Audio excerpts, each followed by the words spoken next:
preparing to live stream the meeting.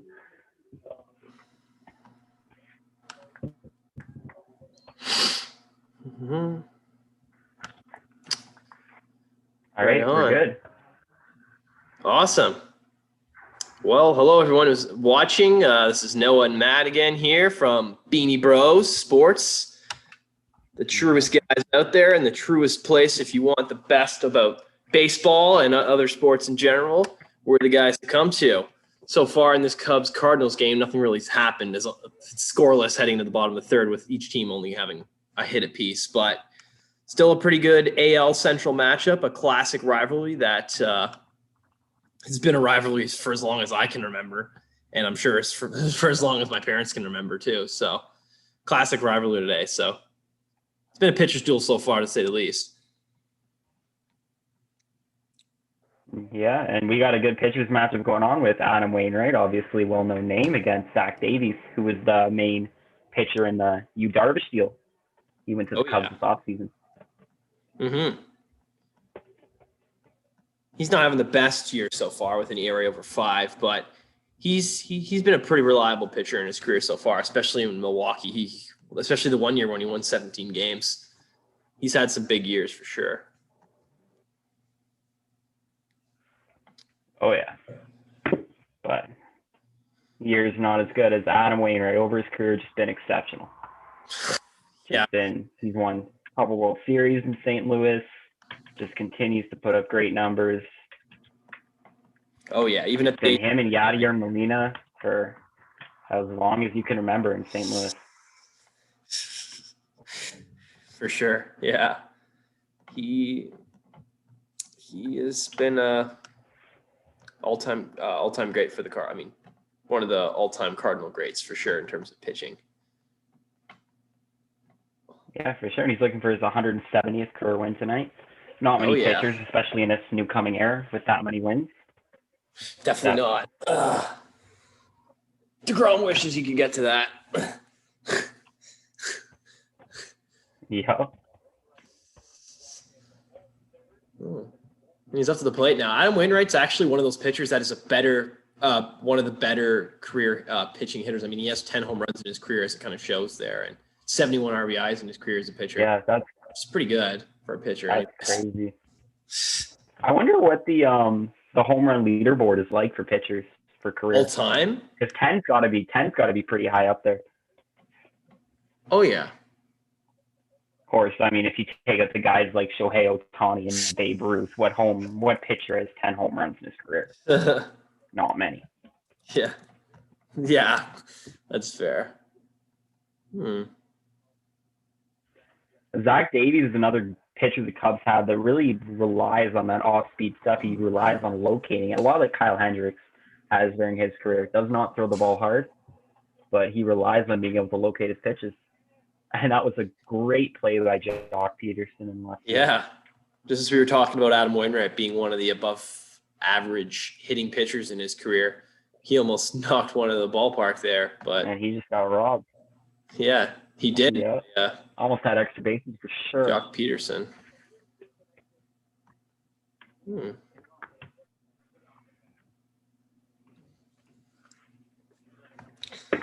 Wow, what a play. And Joc Pederson's not the greatest outfielder, but former center fielder. He's very good in left field.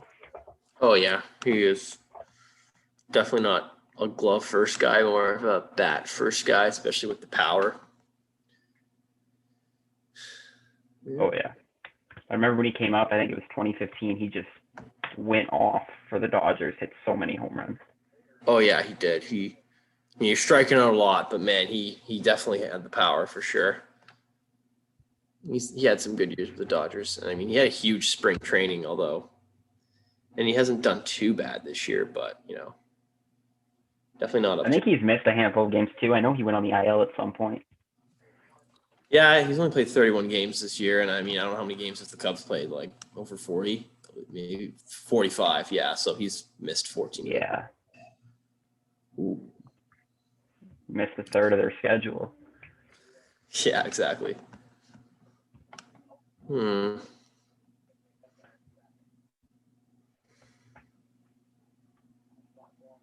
quick outs for Zach Sorry? Davies. Yeah, back-to-back outs. Yeah, Two who's quick the outs. center for the Cubs? It's a great question. It is Ian Happ, another good young player. Oh, He started okay, a year yeah, off. yeah. Not great, but You know, he's already had a good few years in the majors. he has. Yes, yeah. Oh, yeah. Okay. Interesting. A lot of guys in the Cubs lineup just haven't started hitting quite yet. I mean, Brian, of course, has had an exceptional start to the year. Oh, But yeah. Ian Happ's hitting 216. Boat is 197. But it looks like Javier Baez has turned it around a lot. I know when they were playing the Mets, like his batting average was just horrible, but it's up to 253 now. Yeah, now it's, I mean, especially in today's standards, a 255 average. I mean, that's above league average. I think the league average is like, what, 238 right now? Ridiculous. Yeah, and if you're getting 250 from Baez with the pop he has, I'll take that any day. Oh, yeah. I mean, again, I'm more of a traditional guy. Like, you know, I mean, I've watched Moneyball a lot of times in my life. So, you know, I'm a get on base kind of guy. He doesn't walk that much, but I mean, he's still an exceptional power play, you know, power hitter and a really good fielder, a really good fielder. Very electric too, brings a lot to the team. Oh, yeah. Oh, yeah. For sure. Full count. Your boy Edmundo Sosa is in the game for the Cardinals, playing short. Really? Let's go. I mean, I couldn't say his name, so. Yeah. Yeah, I mean, he didn't make it long in the last game last week when we were watching Cardinals Padres. Yeah. But the double switch obviously had it out for him and got him out of the game early in the fourth. Oh, and there's a 2-out walk there issued by Zach Davies against Goldschmidt. And is Arenado up next for the? Oh, what's David Ross yelling about? He didn't like that. Oh, he did not like that. David Ross bringing the intensity. No, he did not. I mean, it looked outside to me. Yeah, it's definitely He's off the steps now, and he's getting yelled at back by the umpire. Oh man, but there we have it. It's already only the third inning, and we've already got some yelling from the bench. Oh yeah. And this year, it just seems like the home plate umpires have just been awful. Seems like every game they miss so many calls. For sure. Oh, and he gets that. Arenado, who homered him last Sunday Night Baseball. Oh yeah, Arenado's been on. That's like the same pitch he just threw there. Yeah. Call there. Exact same pitch. Oh. Arenado's having a good debut season with the Cardinals here. And right on cue, nice single there to Jock Peterson. Ooh. Looks like you're a little bit ahead of me there, Matt. Last week I was a bit ahead of you, and now you're breaking the news. Yeah, because I'm I don't know what you're watching. Oh, he gets second. Yeah, I'm surprised he got to second on that. I thought, but I realized there's 2 outs. So I mean, Goldschmidt should not have been frozen on that. Like he shouldn't have been worried about getting caught. Like, yeah. Contact. So nice swing by Nolan Arenado there. Definitely, just one of the best hitters in the game, and oh yeah, Coors Field effect. What? It's just a baller. Will hit wherever you put him. Yeah, well, that's what everyone's saying. He can't hit outside of Coors, but that's a lie. Yeah, that's definitely a lie. With a guy with basically 900 OPS, especially with how the league's hitting, it's pretty good. And also, not even mentioning the defense that he brings. Yeah. Speaking of defense, we got Yadier Molina up here. Either the best or the second best defensive third baseman in the game. Who's your? You can argue Matt Chapman's very good as well. Yeah. Nolan Arenado's very good too. Oh yeah. Right now, just based on the bat difference, definitely would rather have Nolan Arenado because Matt Chapman is struggling this year, to say the least, so far with the bat. Definitely. Okay, let's see if Yadi can get a couple 2-out RBIs here. Yeah. Nice 2-seam fastball on the end there. It wins, and this is how Zach Davies gets. That's his bread and butter right there. The way he can locate that fastball. He doesn't throw it that hard, but he's able to make the pitches, and when he does, he's very successful. No, you're right. He's not a guy to overpower, and he needs to, he needs to work the corners and hit his spots because he's not blowing the ball by guys. Yeah, and he's had some good years.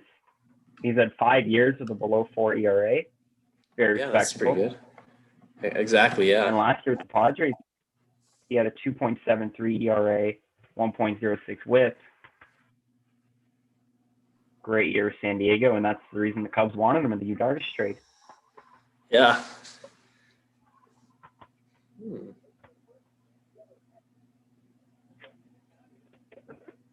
Ooh. Is that over his head? Oh, Yachty gave that a ride, but nice play by Ian Happ there, catch on the run. Inning is over, and we got the Cubs middle of the order. Yes, he did. Bryant, Wilson Contreras, and Anthony Rizzo. All right.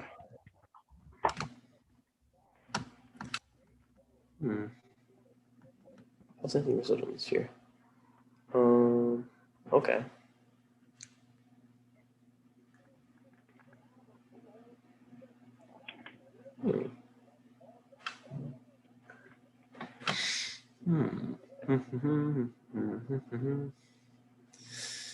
Wow. Okay. Right before we went live, I mentioned that the one play I really remember from Adam Wainwright when he came up in 2006 against the Mets. So if any Mets fans are watching this, I apologize in advance because this might hurt you a little bit. Yeah, this is back when he was a relief pitcher, right? Yeah, so when he came up in 06, he was a closer in their postseason run when they ended up winning the World Series. But here we go. This is against Carlos Beltran in 2006, Game 7 of the NLCS. Look at that crowd. 0-2 count. Tying runs are on base. Beltran, their best hitter in the postseason run, at the plate. Oh. Yadier Molina behind the plate as well. It's so funny seeing these guys still the same catcher-pitcher duo. Oh. That was just a full bat. Starts him off with a fastball. Yeah. Seeing the whole thing here, just how he works counts. He has 3 home runs in this series. He's at the plate with the bases loaded, 2 down, the pitch. Curveball, swinging a tap foul, and gets him to 0-2 really quick. Oh yeah. And the 2006 World Series. Nasty curveball. And this is just where Wainwright's career took off. I mean, he had great stuff. Really showed in the postseason. Clearly. Bases loaded, 2 out. Cardinals leading 3-1 here in the bottom of the 9th inning. Wow. One of the most dangerous hitters in the And this is what Mets fans remember this pitch. He is ready. So is Wainwright. The 0-2 delivery. Curve struck him out looking. The Cardinals that good curveball. To take on the Tigers. They mob. Just great curveball. And that might have been the best one in his career. Oh, yeah. By far, that was the best curveball he ever threw. Man. Still can't believe that's the same catcher-pitcher duo 16 years later, or 15 years later, I guess. Now Wainwright's back out on the mound for the 4th. Yeah. Against one of the that's hottest hitters so far. Ooh. Might have got a benefit on the call there. That looked a bit low, especially on a big guy like Chris Bryant. Yeah. What's David Ross doing? Did not like that. If David Ross doesn't get ejected in this game, I will be shocked. Firing up the boys here. Oh, man. There's no way he's not getting ejected here, right? He's just giving it to him. Wow. It's a pretty young umpire. I don't think I've ever seen this guy before. It is. Hey, what's his name? Man, he is. Oh, David Ross is heated. Yeah, this guy looks so young. Wow. Oh, he's going to get ejected here. Has he been ejected? I don't think he has. He would have wrote something. He has. No, it says on MLB, Cubs manager David Ross ejected by home plate umpire Eric Backus. Or Backus, sorry if I'm pronouncing his name wrong. Oh, and he swung a high Crazy. ball. Look at that. 15 years even. And clearly it wasn't just that call. There was a lot leading up to that. Yeah, you kind of figured it would be a continuing storyline. And once there was another questionable. Yeah. Oh, they're showing the highlight of him. Okay, yeah. Boom. Yeah, he got tossed. I was going to say, he was giving him a lot of leeway. Usually umpires don't give him that much leeway there. Yeah. He has a very generous strike zone. Because, yeah, that pitch again was off. But, I mean, I guess he's been kind of consistent on the outside corner. Well, other than the one, because he called the ball, so. Also wonder if when you have a veteran pitcher like Wainwright, you're going to get a few more calls. Oh, yeah. He's a veteran like him. He's definitely, I'm sure, especially considering him, I'm sure he was, especially in that video you showed, he obviously probably doesn't have the same stuff he did back then, so he relies more on working the corners, and, he's probably definitely keen on what the ump's given on the day. And so far, he's taken advantage of it. Oh, yeah. At least. Pitching a really good game today. 100%. All right. Looks like we might have one of those good pitching battles. We're already in the fourth inning. Oh, yeah. Unless Contreras says something about it. He's got a nice hitter's count here, 3-1. Yeah.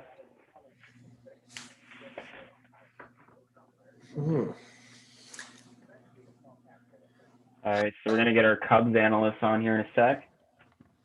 Awesome. Oh, there's that nasty curveball. Oh. Just as all Mets fans remember in 06, he still got it. Wow. That was nasty. Look at that. That was nasty. Wonder how many of those he's thrown in his career. That was disgusting. Oh, that's a shot. Is that fair? Is that fair? No, it doesn't look fair. Wow. Good question. It almost went out and was just Not foul. fair. Love to see the replay here.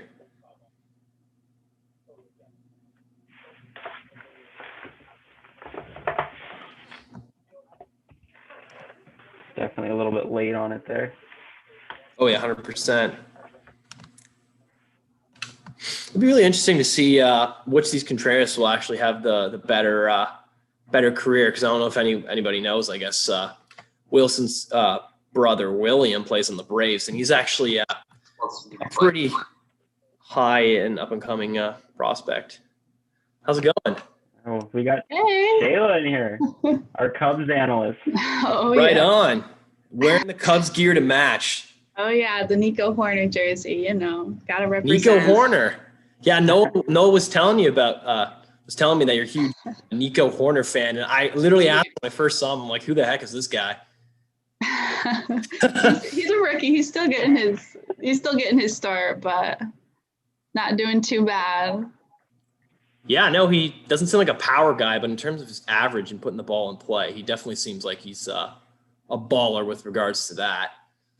He does have the best average on the team right now, but he does have not a lot of plate appearances. So. Yeah, so tell us about this Cubs team. How's their season been so far?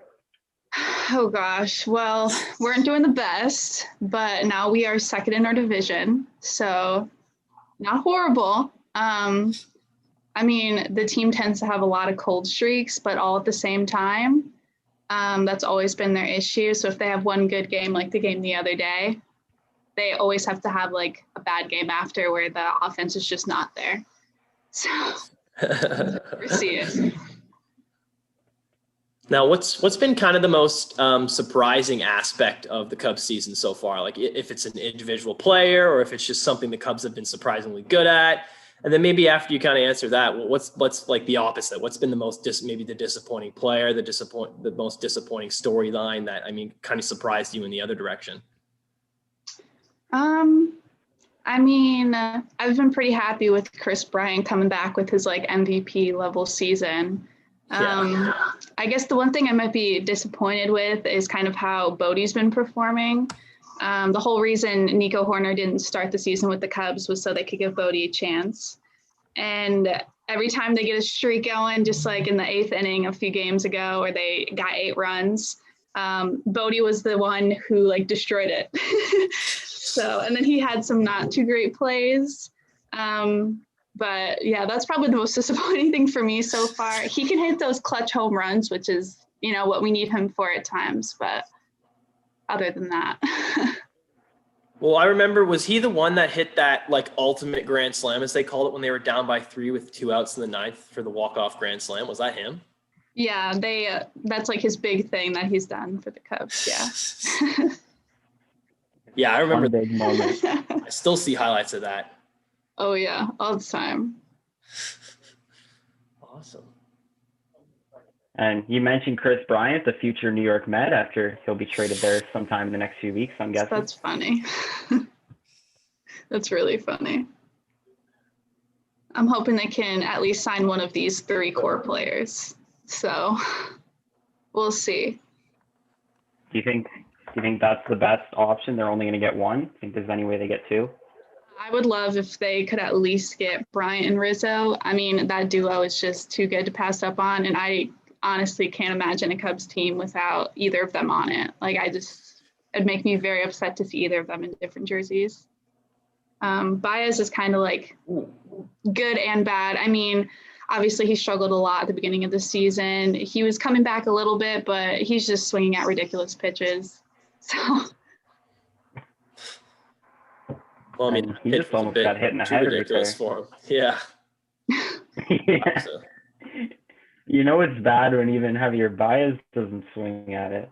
Yeah. Yeah. Guy with 5 walks and 57. Oh, that was up and in. Those walks are big for him. Yeah, they are.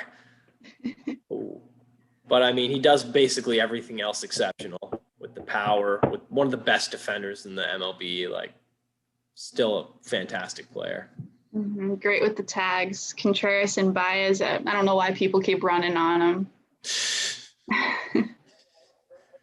Yeah, I definitely love the swagger. I've never, especially like Baez applying some of those tags with like the no-look ones. Like I remember the one.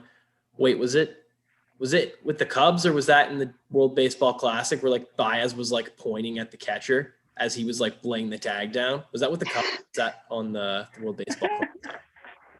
I think he's definitely done that with the Cubs.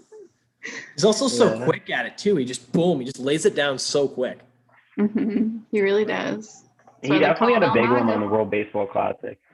Oh yeah. Mm-hmm. Man.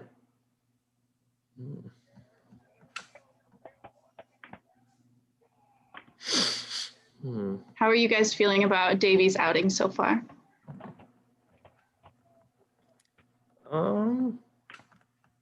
He's been pretty solid so far. Seems like a pitching duel. I mean, especially with so far how he's been pitching this year. He hasn't been pitching that well at all. So Oh my God. definitely pitching much better than he has so far this year against a pretty good Cardinals offense too. So definitely not a guy that's going to overpower you. That's a good point. No, not at all. Just like Hendricks. And I mean, as Noah was kind of brought up before he came on, he was kind of one of the guys that came from the Yu Darvish trade. Is there anyone who else came in that trade? I mean, I don't recall off the top of my head. I mean, was he like kind of the main guy, or are there any interesting prospects they got back from the Padres in that trade, or what? Yeah, he was the main one. I know there was one prospect who I actually liked a lot, but he had a lot of issues with his swing. They got him to be a power hitter. Okay. They just knew that they could develop him with the tools that they had. I know I have his name here somewhere. Owen Casey. Oh, okay. Yeah, so he has great potential. He's very into biomechanics. I was pretty impressed with him. Yeah, and I think he might be Canadian. He is. He's from Burlington, Canada. I just saw that. Canadian. That's awesome. Let's go. Awesome. Second Yeah. round pick too. Wow. Okay.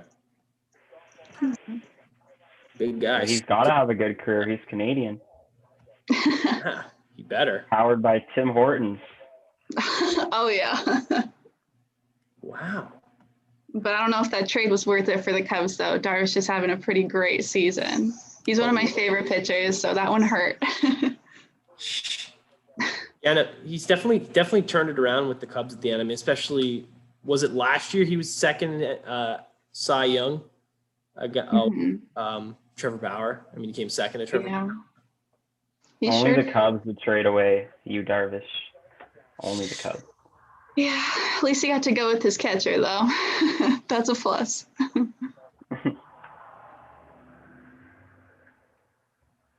Yeah. Wow. Yu Darvish is having a very good season. Yeah. Hmm. And I'm pretty sure he had a really bad start to start the year. Yeah. I think you're right about that. Wow.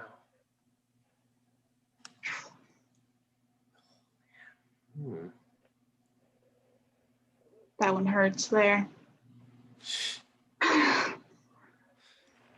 What the trade or the ball just hit down the line there? Yeah, this hit here. Weak hit, 60.5 miles per hour on the exit velocity. Right into the shift. There you go. Oh, they're gonna double him up. Oh, there you go. Quick double play. That ended that. Oh, you guys are way ahead of me. Well, he's ahead of me. I'm behind. Well, I just ruined it for you. Yes. He drilled it Yes, right into the you shift, did. though. Dexter Fowler. Wow. There's Oh Nico. yes. We love that. That's my second baseman right there. Yeah, who needs the manager to make the big analytics calls right there and get in the shift there? You know what's funny though is David Ross did talk about how they probably didn't necessarily need that shift because Nico kept making these crazy diving plays when if they would have been in normal position, it probably would have gotten him much easier. But he made a comment saying, what are we going to put in your highlight reel if we don't put that shift on? Which I thought was pretty funny. That was a great play. Yeah, it was a good play. Here's Edmundo Sosa, the guy Matt just cannot pronounce his name. Edmundo, is that how you say his first name? Edmundo? Yeah, we'll go with that, Matt. Wonder if he's at all related to Sammy Sosa. Probably not. Probably not, but maybe. Maybe, indeed. Nico? Oh, apparently it's something that's commonly searched because I just typed in Edmundo Sosa and then it put related to Sammy? Question mark. Ooh, another ball just down the line. Sorry if I'm ruining it ahead there, but he just hit that down the line fair. Another double. Wow. Double play's huge now looking at it because I would have scored a run. Yep. Yeah, Matt, you're definitely ahead. Yeah. I just saw that. Off and fought it off the ball there. Look at that. Boom. Just nice. Hitting the other way. Inside out swing. The fourth There's double your of the guy. game for the Cardinals. That's crazy. Yep, and no runs to show for it. Oh my gosh. Zach Davies just pitching out of jams. Yeah. Again, that's another ball that wasn't hit that hard. Only 77.5 miles per hour on the exit velocity. Yeah. You're just hitting those spots though. Exactly, yeah. Zach Davis. And Zach Davies Kind of doesn't his pitch hard.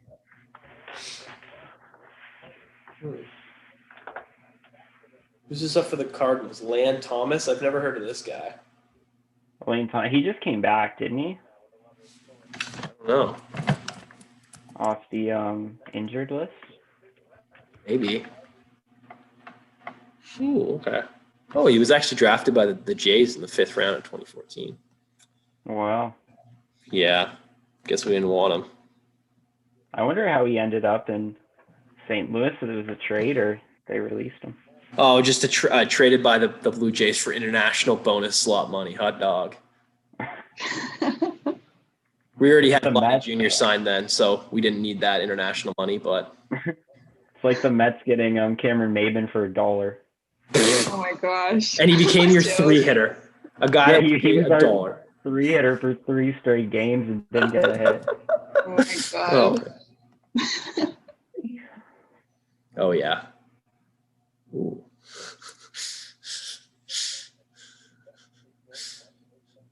Oh man. Oh wow. The Angels actually won today. Wow.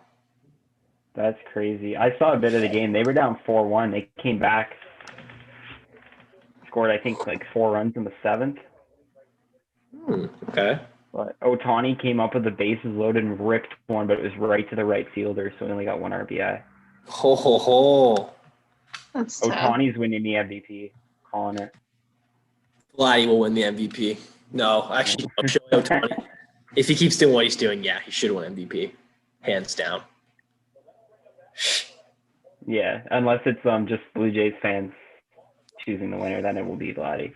Yeah.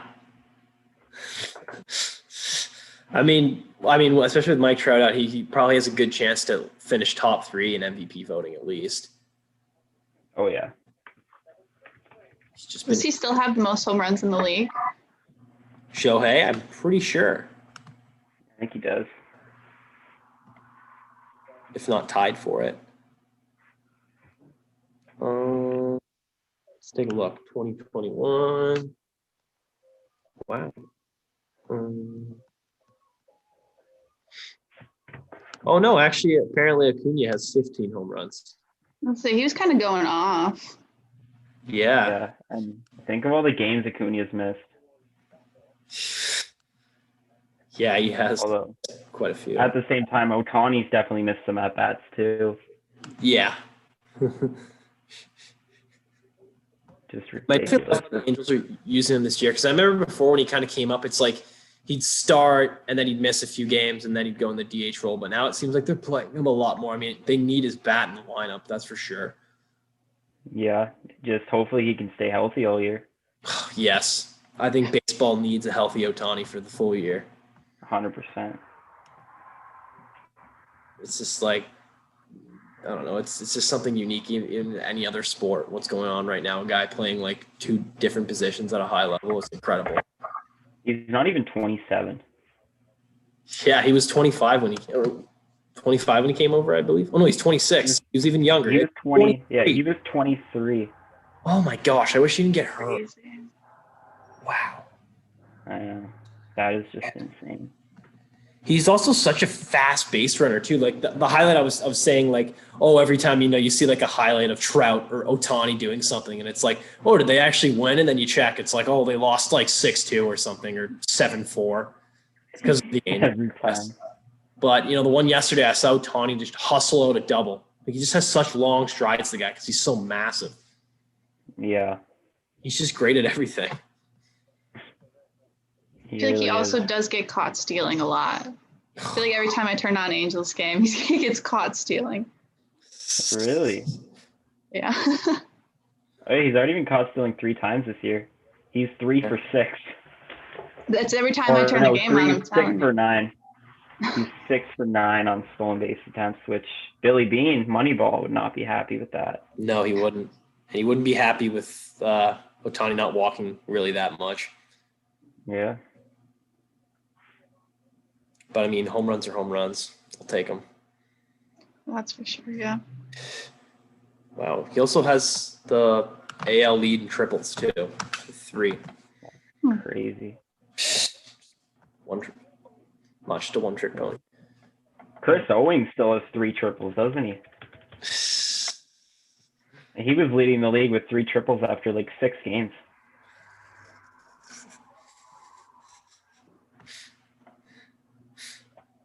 Yeah, he has 15 at bats this year, 3 triples.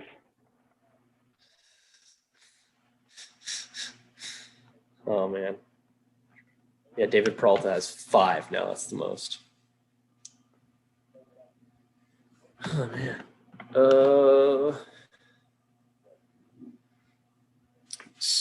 So, I have another question for you, Shayla. That's how you say it, right, Shayla? Yeah. All right. In your opinion, what team is, I guess, the bigger threat to the Cubs in the division, the Brewers or the Brewers or the Cardinals, and why do you think so? I mean, I want to say the Cardinals because they've been so consistent, especially with like their power, like consistent offense. And their pitching hasn't been bad either.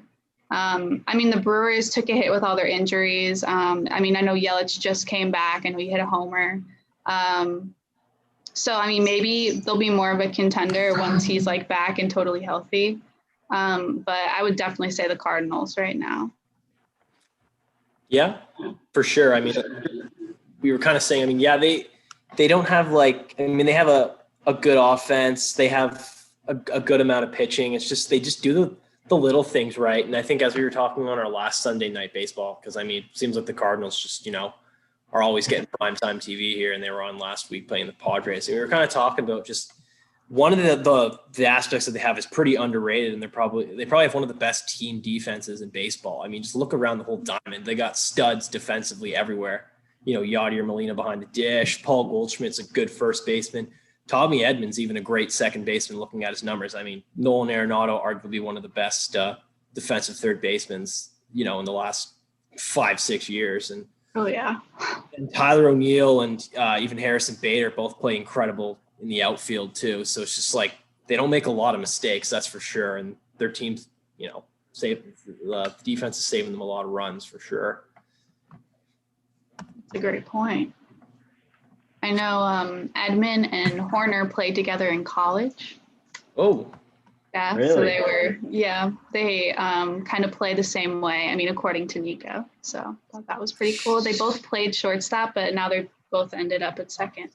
So oh, Oh, cool how that works out. yeah. a little tidbit of Nico answering my question on Twitter today. So that's what the answer was. So. Yeah, Noah told me that. That sounds pretty cool that he answered your question directly.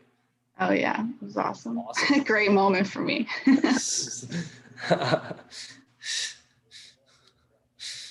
Oh. Yeah, that's when Matt said, "Who is this Nico Horner guy?" I was just dying laughing. I Yeah. got to hear a lot about him. Yeah, now I'm know a whole lot about him now, that's for sure. Oh yeah, he's Yeah. about all I talk about. He had that collision with Ian Happ that totally made my heart sink. I mean, I'm happy they're both okay and back in the lineup, but that was scary. Yeah. Well, when was that? I don't remember seeing that. I don't know if I saw that. It was at the end of April, I want to say, Okay. or yeah, end of April. They were both put on the IL the first week of May. Okay. But Ian Happ's he was doing pretty great after he got back from the IL. The past couple of games, he hasn't gotten a hit or anything, but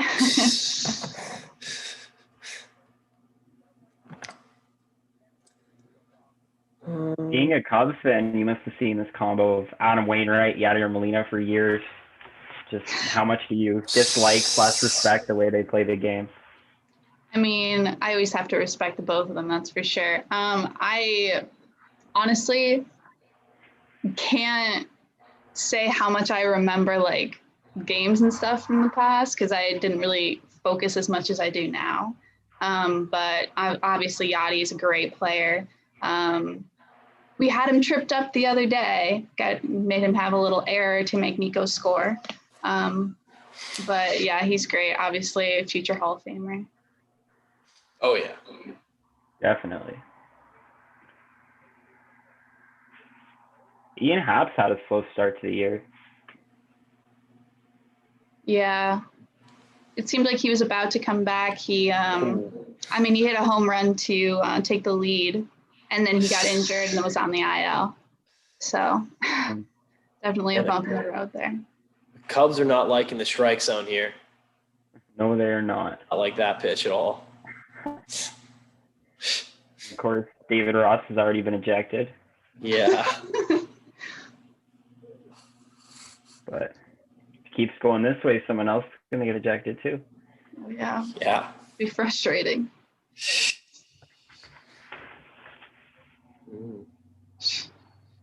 Yeah, that ump's got a big zone today, and Wainwright's He definitely does. taking advantage of that. Oh, yeah. Yeah, he's just mowing down these hitters. He really Yeah. is. It's pretty Here's typical Bodie for the batting. Cubs. 197 hitter here. Oh yeah. Another guy in the major leagues under the Mendoza line. Yeah, there's way too many of those nowadays. Along with my guys Francisco Lindor and James McCann, who have been given $385 million combined this offseason. Yeah. It's a great list of players. My guy just hasn't even really played. Was there for 3 games, hit a couple bombs, and just pieced. Oh, look who comes up to the plate. Oh, yeah. Wait. There's a good average, 338. Mm-hmm. Was that 3:45 before the game started? Okay. Gotta get a hit here to bring it back up. He needs that. I like his walk to strikeout ratio. It's pretty good. 9 walks to 11 strikeouts. I like that. He has great plate discipline. Oh, yeah. He's also improved his swing. Last year, he could barely hit the ball, which is part of the reason why he was going in the minor leagues so much. And he improved his swing. He also put on some muscle, and he looks great when he's swinging the bat. Ooh, he had a big cut at that. Just missed it. He's fast too. He's in the 94th percentile among MLB in sprint speed. Jeez. The fastest on the Cubs, yeah. Jeez.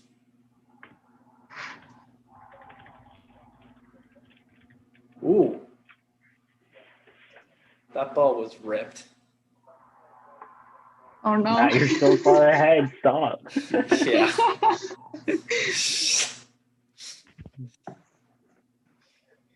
Got a good piece of that. That ball was ripped. Wow.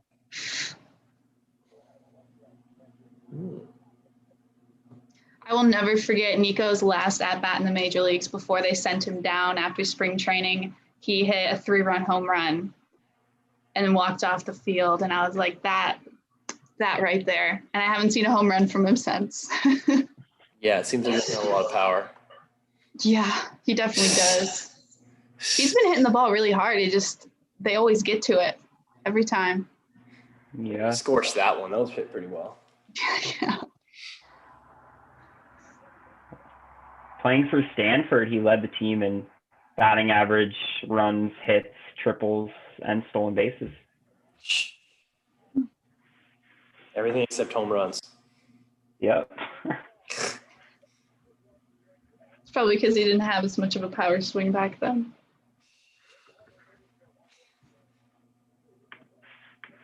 And a lot of major league hitters, they come up because they were able to hit and then they work on the power later. Jeff McNeil's another good example of that, another second baseman.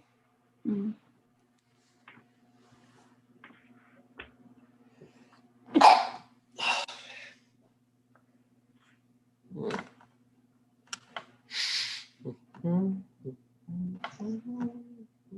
And something else that's interesting about Nico Hoerner that I learned the other day. He's played almost the same amount of games in the major leagues that he has in the minors, but he's never played for the Cubs AAA team. Wow. Wow. He's only played for AA and single A. That's crazy. I mean, yeah, definitely with the pandemic and I guess with the minors not playing at all last year, there were a lot of guys that took big jumps. Like a lot of guys who were playing like single A and now they're playing like double and triple A. Like they just made a huge jump and skipped a bunch of levels. Like was Jared Kelenic one of those guys?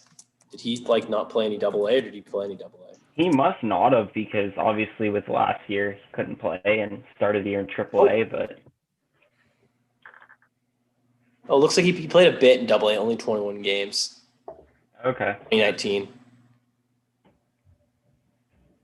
Okay. You just raked in AAA and you're like, all right, we're not doing anything this year. We'll give you a shot, Jared. He's hitting what, like 120 now? He's fitting in. He's fitting in well with the Mariners' batting order. That's for sure. Oh yeah. Everybody's hitting bad. Yeah, I mean their team as a whole is batting below the Mendoza line. Mitch Haniger has a lot of home runs. He's very Oh yeah, he's the strong. best hitter by far. Have him on my fantasy team. He's been helping me out in that home run category. Oh yeah.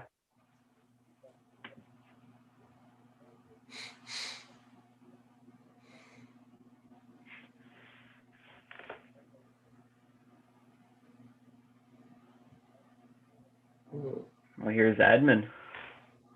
Yeah, Nico's former college teammate. Oh yeah. Stanford University. These guys must be smart guys. Well, not smart enough to know they were second baseman when they played in college. I guess not. Oh.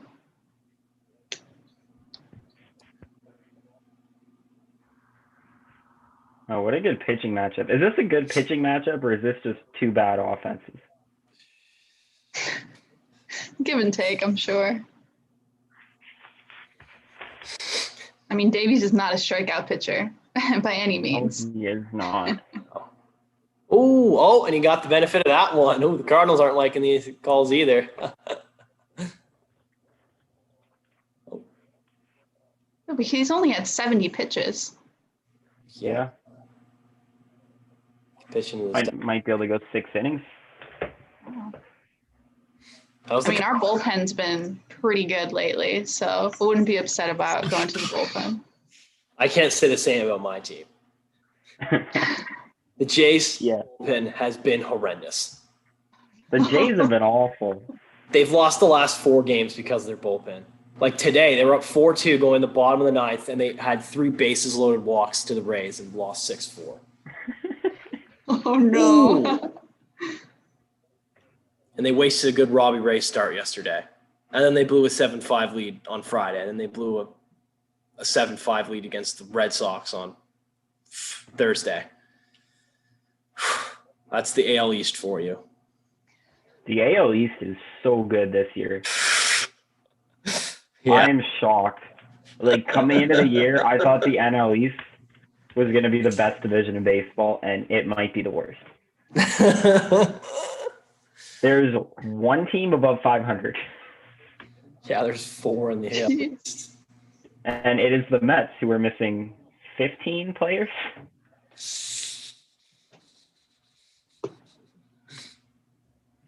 Just ridiculous.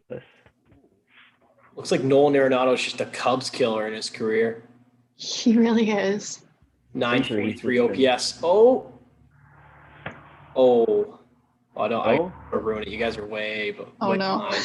Oh, Don't worry, it's not bad if you're a Cubs fan anyways. oh.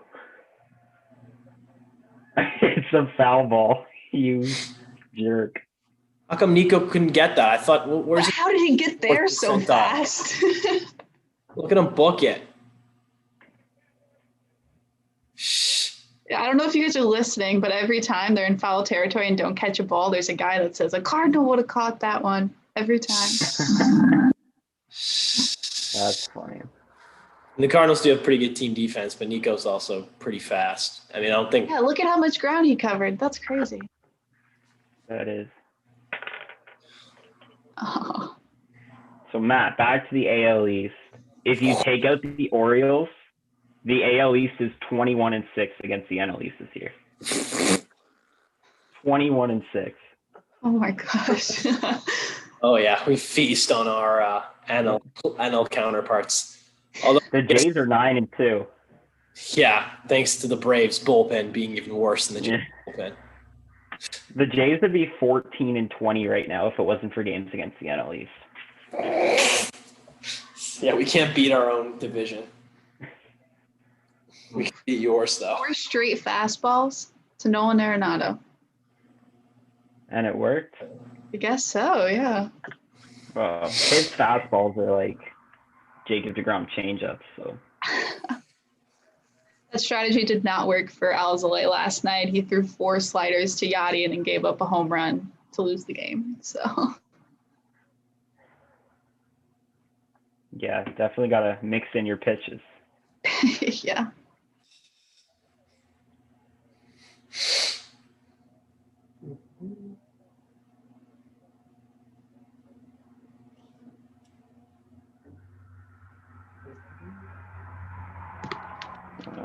The AL East has 4 teams above 500. Yeah, well, the Jays may not be there for long because, after they play the Rays, they're playing the Yankees next. Oh, yeah, they're not going to be there for long. Oh, gosh. Although they have won the 2 series against the Yankees they played so far, the Yankees are hot right now. Yeah, the Yankees are on fire. So are the Rays. Yeah, the Rays. Boston's just been good all year. Gosh. Pitching. The offense is so elite, but it's just the pitching that just blows it.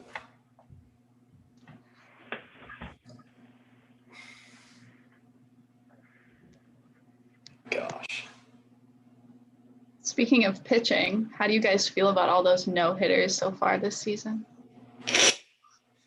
Oh, my gosh. I think the Indians, Mariners, and Rangers need to learn how to hit better. Yeah, that should be a wake-up call for them. It's just the 3 teams no hit multiple times. Yeah, that's pretty crazy. I think they'll break the time record this year. Oh, for sure. I've always loved a good pitching matchup. It just seems like we're getting no hitters from all these random, like Wade Miley. Like, good job, Wade, but Spencer Turnbull. yeah. I mean, Spencer Turnbull, the future Toronto Blue Jay, has had a good start to the year. I just didn't expect a Tiger to be thrown a no-hitter. Yeah. Well, I mean, it's always possible if you play the Rangers, Indians, or Mariners. Yeah, I guess that's true. Mariners are a pretty horrible hitting team. Ooh. That was a Wow. call by the ump. Who's this Nick Martini guy? I like the last name, but I don't know. Is he a good player? Honestly, I don't know too much about him. I was surprised that he's one of the guys they decided to call up. Definitely would not be up here if it weren't for all the injuries, though. Did he beat that out? Are they going to challenge that? That was pretty close. Oh, that was pretty close. I think he still just got him, but maybe that was just my view. Yeah. Ooh. This is really close. Well, he's staying out there. Yeah, looks like he got him still. Oh, I think he's safe. I don't know. You're ahead of me though, so you see the replay before I see it. I've already seen the replay a couple times. You know how bad they've been with replay reviews, though, so far. Well, it all started with that Alec Boehm at home plate Sunday Night Baseball. Didn't even touch the bag. I mean, he could have touched the bag. It's possible. Yeah. Yeah. The thing I hate about the replay is you have to reverse the call. It has to be completely unanimous. Yeah.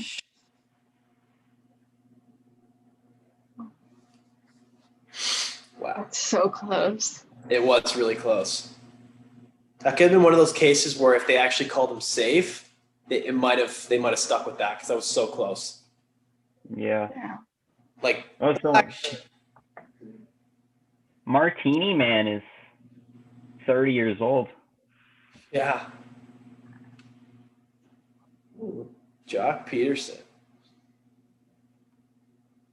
He had a huge spring training. Oh, yeah.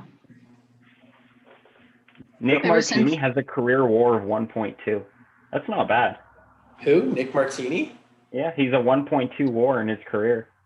How many games has he played? He's only had 254 at bats. Is it from his bat or his defense? No, he's a career 264 hitter with 2 home runs. So maybe defense. He played 61 games for Oakland.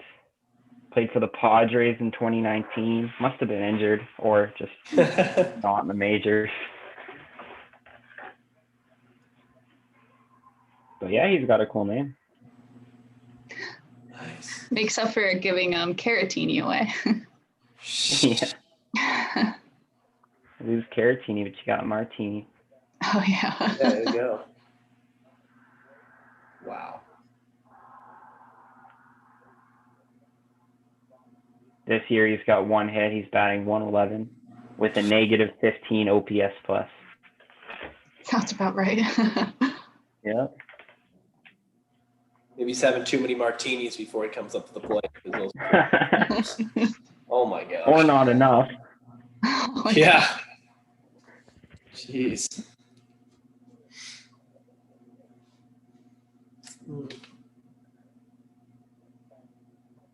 Wainwright's going to go 7 innings. Oh yeah.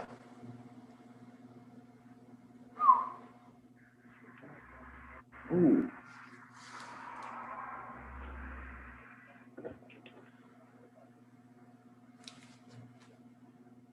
Nice play by Goldschmidt there.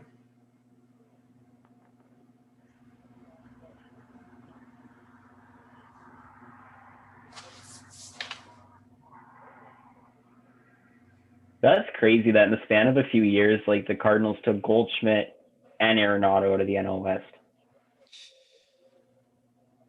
That's pretty crazy. Yeah. Really is.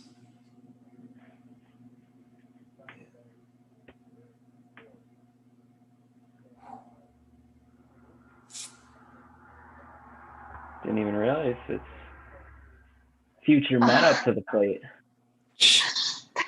They were all booing Chris Bryant. I was like, why is everyone booing? St. Louis is boring. Yeah, I guess.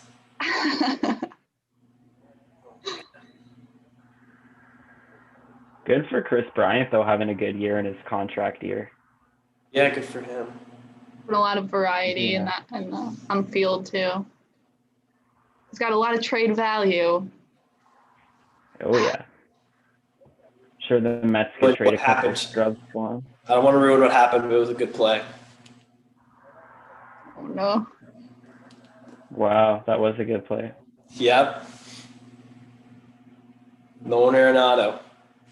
Showing off that defense. Nice barehanded play. Gotta love it. Wow. Yeah. It's just showing off. Does Chris Bryant ever play any third anymore, or is he just strictly outfield at this point? He has not played third base since April 20th. Wow, okay. Yeah, it's been a while. Who's the primary third baseman on the Cubs? Well, it was Matt Duffy for a while, but now it's David Bodie since they're transitioning Nico back to second. Okay. But when Jason Hayward comes off the IL, it's going to be pretty interesting where they decide to move everyone around too. True. Jason Hayward, former Atlanta Brave. Mm-hmm. Former St. Louis Cardinal as well. Yeah. We got Tommy Nance coming in too. Who's that? This will be his third appearance in the major leagues, and he's in his 30s. It's been like a huge deal for him and his family. And he has a 0 ERA. Oh, wow. That would be telling me. Best ERA in baseball. Well, what the heck? I didn't know. You guys have Shelby Miller on your team on the Cubs? Yeah. What the hell? He's been brutal this year, to say the least. Wow. In 2 innings, but wow. Did not know that. I didn't even realize he was still in baseball. Me neither. That was what brought Swanson to Atlanta, wasn't it? Yes. That's crazy. Yeah. Who else did they get in that trade? Wow. Oh, he has a 31.50 ERA this year. Yeah. Not the best. 2 innings, 7 earned runs.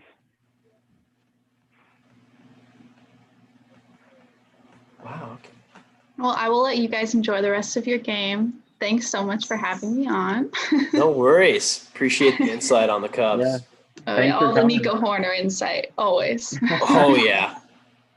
Now I know a Have a good lot rest- about him. Have a good rest of your night. Enjoy the game. Go Cubs. Yeah, you too. You as well. Have a good Bye. one. Bye. So, All right, we got a good game going on here. we do. These Sunday night baseball games have gone quick so far. The last one last week was pretty quick. This one's gone pretty quick as well. We're already Yeah. 6. Well, this is going way quicker than the last one, I think. Yeah, it is. Because I guess there was some walks last time. Yes. But, man, how big's this guy? This guy looks huge. This Tommy Nance guy. Yeah, he's 6'6", 235. Wow. Oh, that was nasty. I might have to just refresh my game here. See if I can get back on top.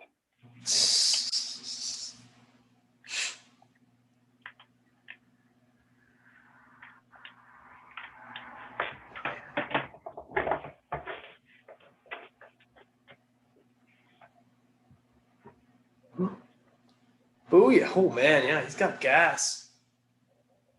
Not surprised. You're 6'6", 235. You should be able to throw it hard. Oh, yeah. Yeah, 97. Yeah.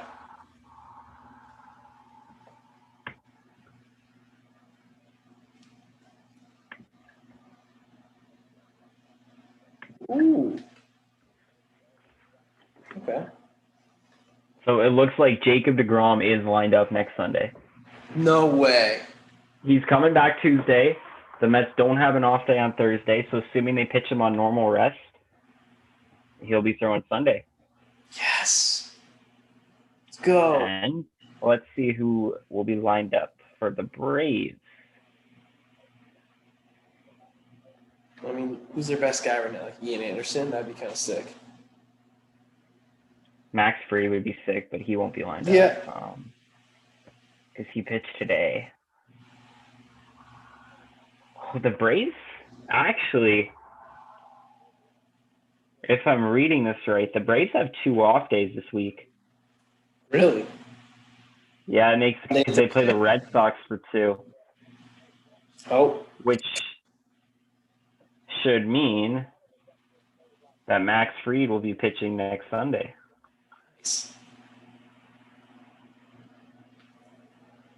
Yeah, so it looks like it'll be Max Fried, Jacob deGrom. Oh, man, that should be a good matchup. It should be. 2 opening day starters. Yeah. I mean, are the Mets supposed to have any of their, I guess, hitters back by then? Position guys that are hurt right now? So J.D. Davis is rehabbing, Okay. but he was left out of the lineup last night because of a stiff back. Okay. So they're hoping they just want to give him a couple back-to-back games before he comes back up. They're hoping by next weekend. Pete Alonso also, his goal is to come back when he's eligible on Saturday. And then I don't know how much longer Seth Lugo will need because he's still got to kind of have his own spring training, but he's been with the single A team for about a week now. Big bullpen arm. Jeez.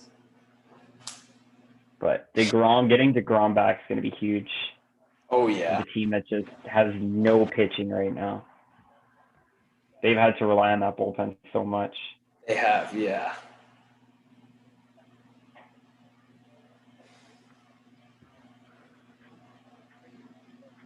Because, yeah, you guys, the bullpen, the heavy usage of your bullpen just come from the fact that you do have a lot of good starting pitching. They're just on the DL, whereas the Jays don't have it.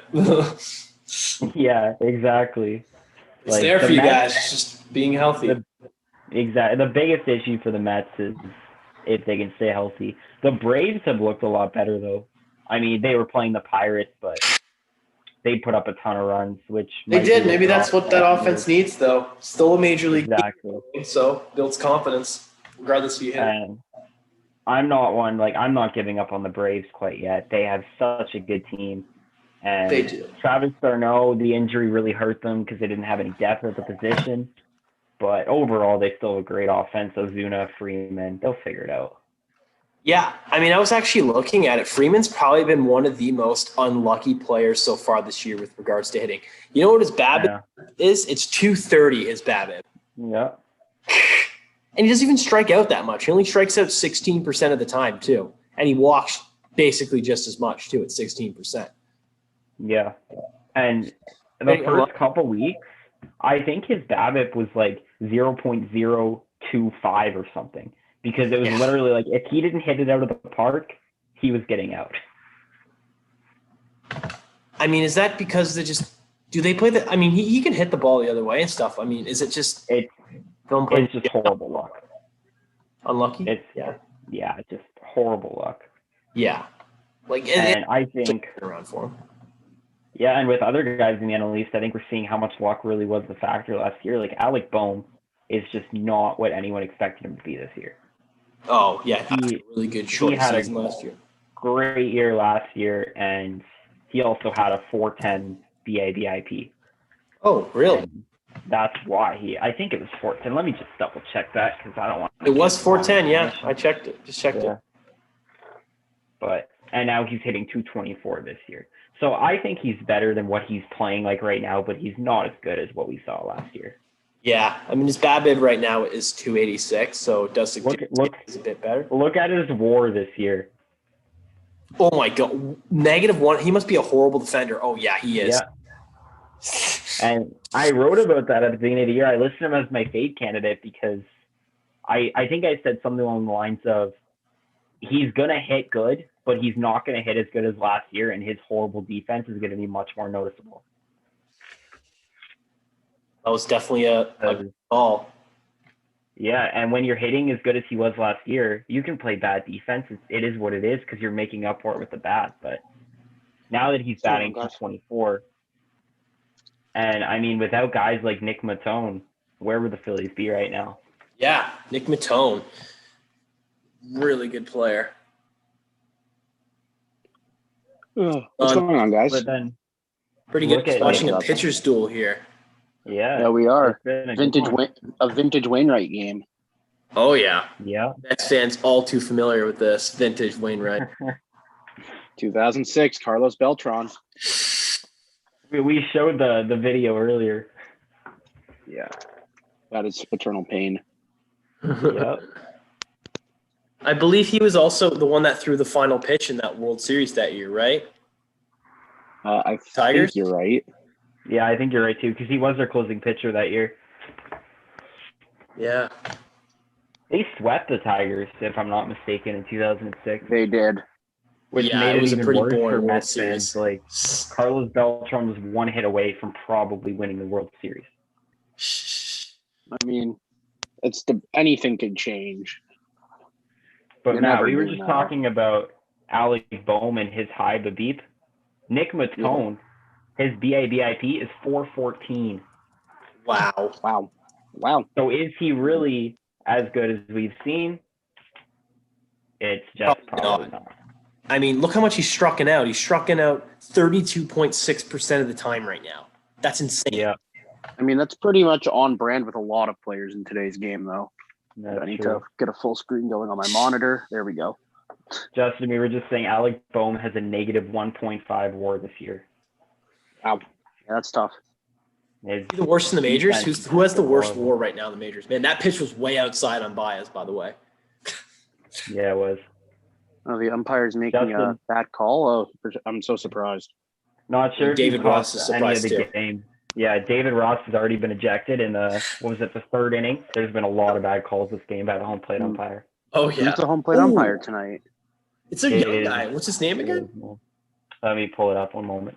He's a really young-looking guy. I think it was Eric something. Eric Furlat? I think that's a hockey rep, actually. Yeah, I don't think that name sounds familiar. My Stanley Cup playoffs are on. I've been watching a lot of hockey. The refereeing in hockey is very much under fire right now as well. So Eric Bacchus. Yeah. never heard of him. Bacchus. Tom Hallion. He must be the crew chief, right? I would assume so. He's the most veteran ump in there, I would think. Yeah, I just recognize the name. He must be the Phil Cousy and Mark Ripperger. That is not a good career batting average against Adam Wainwright. 5 for 31. Yeah, that is not good. And that won't help because he just struck out. Javi Baez struck out. Oh my goodness. Yeah. Wow. What? I'm so surprised that a guy with a huge hole in his swing, with a huge swing and miss game, struck out. But he didn't Let me swing. just He looked. so that is a little bit of improvement. You know, a little bit of plate discipline, just the wrong type of plate discipline. I still remember when he first came up in 2014 as a rookie, he struck out 41.5% of the time in He 209 was plate appearances. yeah, Baez took a while to get good at the major leagues, but like, hey, man, he's been a MVP runner up. It's not like he's been a slouch. No, his defense is more than makes up for it anyways. Yep. He's so good defensively. El Mago. You know what wasn't good today? The Toronto Jays Blue Jays bullpen. bullpen. Hey, we said that yesterday. For like the fourth time this week. Fourth time If you're in a a row. Toronto, if you are a Toronto Blue Jays fan, you just cannot wait for this week to be over. Well, because then we get to play the Yankees after. That's going to be a fun series. Oh, Yeah, let's keep the losing streak going in Toronto. Yankees swept the White Sox this weekend. And I've been harping about how the Yankee schedule has been weak and that's what's gotten them back into the playoff race. But like, hey, they swept the supposed best team in the AL Central and a World Series contender. So Yeah. maybe they're back yeah. until Aaron Judge gets injured, swinging the bat again. They play the Tigers too next weekend, so if they have a good series against the Jays, they're going to take control of the East. When can we get those Orioles games in as a Jays fan? Let's go. Come on. You're only about 3 weeks away. But with the Jays luck, they'll hit Baltimore when the Orioles are hot. Yeah. Honestly. Oh, man. Oh, boy. And I wonder how much the Red Sox will have to say, though, about that. Didn't the Red Sox lose today to the Phillies? Against Zach Wheeler, pitched to Against Zach Wheeler? Shocking. Zach Wheeler has been amazing this year. He's the has ace been. of that Philadelphia team. He is. Yeah, he's better than Aaron Nola, definitely. Definitely. I think with Nola has a higher upside, if that makes sense, but Wheeler is more consistent. Like, you got to remember, like, Nola's season, it was 2018, right, when he had like a 2.2 ERA and finished third in NL Cy Young voting. Yeah, he had a war of over, Yeah. I believe, too. Like, at his best, Nola is, I think, a better pitcher than Wheeler, but I don't think it's as substantial as people make it out to be. I think Wheeler's the more consistent pitcher of the two, which for me, I prefer consistency over peak. Oh, yeah. I know a guy's going to go out, give me 6 innings with 3 earned runs or less, around probably 2 earned runs every single start, compared to a guy who one start's going to go 8 innings and allow a run, and then the next start he'll go 4 innings and allow 5. Yeah. Like, I want And a guy. Zach Wheeler wasn't always his pitcher. When he was with the Mets, he really struggled with the pitch count. He would often go 5 innings, and that would be it. Not that his stuff wasn't there, but he's learned to be a lot more effective with Well, his innings. I think that was also youth as well.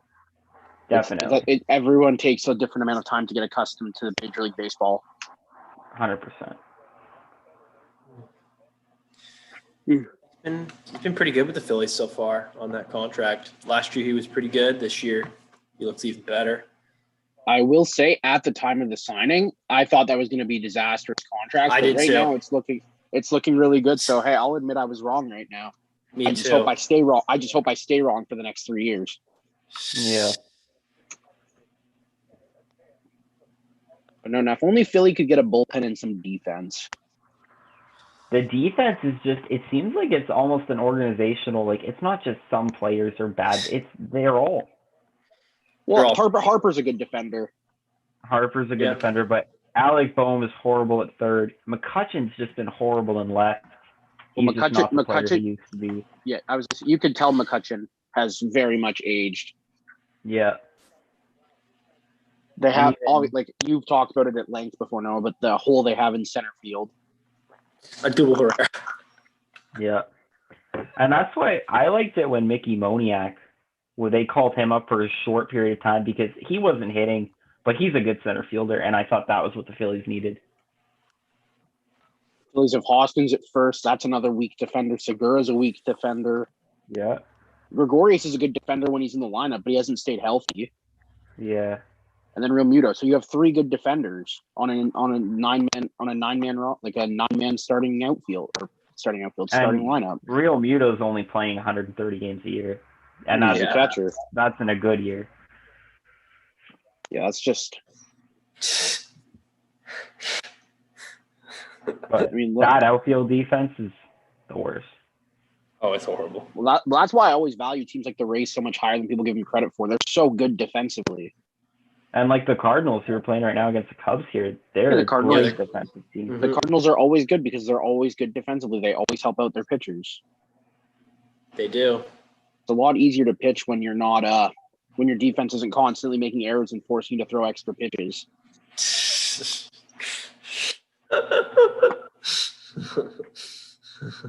Look at the correlation between good teams and good fielding. It's Yeah. the Dodgers are a good fielding organization, and look at them. It's so Giants- frustrating too for the pitcher when they make their pitch and to get out of a jam and the defense just doesn't come through. Well, I think it's more frustrating when it's like a blatantly bad error because like there are times where it's like a guy loses the ball in the sun. That's like it's unfortunate, but that happens. You kind of just have to deal with that. It's more so when like you hit a weak grounder right at the guy and like he has like all the time in the world and then he hooks the throw wide. It's like, what are you doing? Yeah. Or like the Phillies when they like the one example I remember is in Toronto when Segura and Matone miscommunicated and ball dropped in between them for a free run for the Jays, and it's like that can't happen in a close game in the late innings. And it just seems to happen too much in Philadelphia. Like you ask any Phillies fan, how's your defense? They'll shut up. Yeah. They won't be happy. Yeah, there's a correlation between good defense and good teams. Oh yeah. But they cannot be any worse defensively. They just horrible. I mean, cannot they can watching the surprise you and Phillies get defense. worse. You just never know.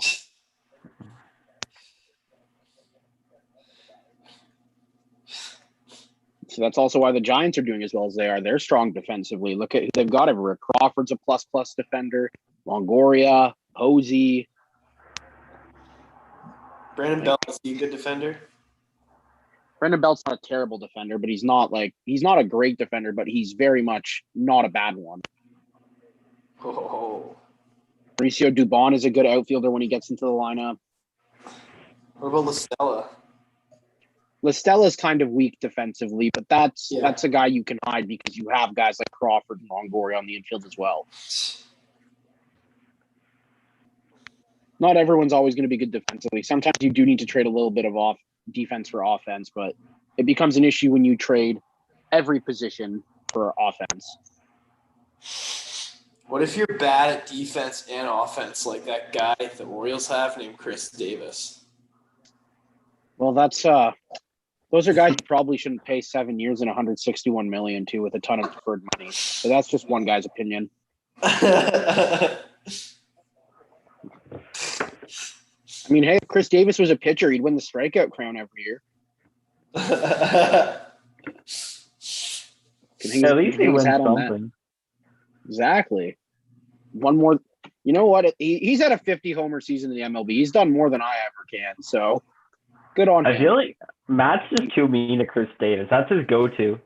He has a 50 home run season, and he has one career pitching win in the MLB. That's not a lot of guys can say that, I guess. like it's not Chris like it is Chris Davis's fault that he declined, but at the same time, it's the Orioles' fault for giving him that contract. It's a red flag. It was a red flag the moment it was signed. I mean, I don't think Chris Davis minds all the roasts he gets because at the end of the day, he's taking home $161 million, and we're sitting at home roasting him while not being millionaires. So, like, who is the better life here? Yeah, we're sitting here with our like 2 viewers on a Sunday night live stream. Well, Chris Davis is sitting at home collecting paychecks. Yeah, I think he's hurt this year, so yeah, he legitimately is sitting at home. you know who also sitting at home collecting paychecks? Mets legend Bobby Bonilla. And we're only 2 months. We're less than 2 months away from Bobby Bonilla Day. We're like a month and a week. Yep. I mean, forget Canada Day. Bobby Bonilla Day. Yeah, That's the real Bonilla. holiday. That's the real holiday. Surprised it took us this long to mention him. Thank you, Bernie Madoff, giving us the best holiday in baseball history.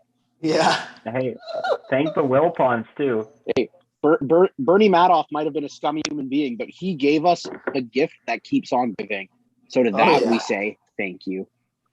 Yeah, you know, Bobby Bonilla Day eventually turned into Canada Day, so. Ooh, Adam Wainwright still hitting this late in the game. I'd love to see it. Ride the hot pitcher. Ride that hot pitcher. Oh, What's yeah. his pitch count at? I think it was just under 90 through 7. Oh, yeah.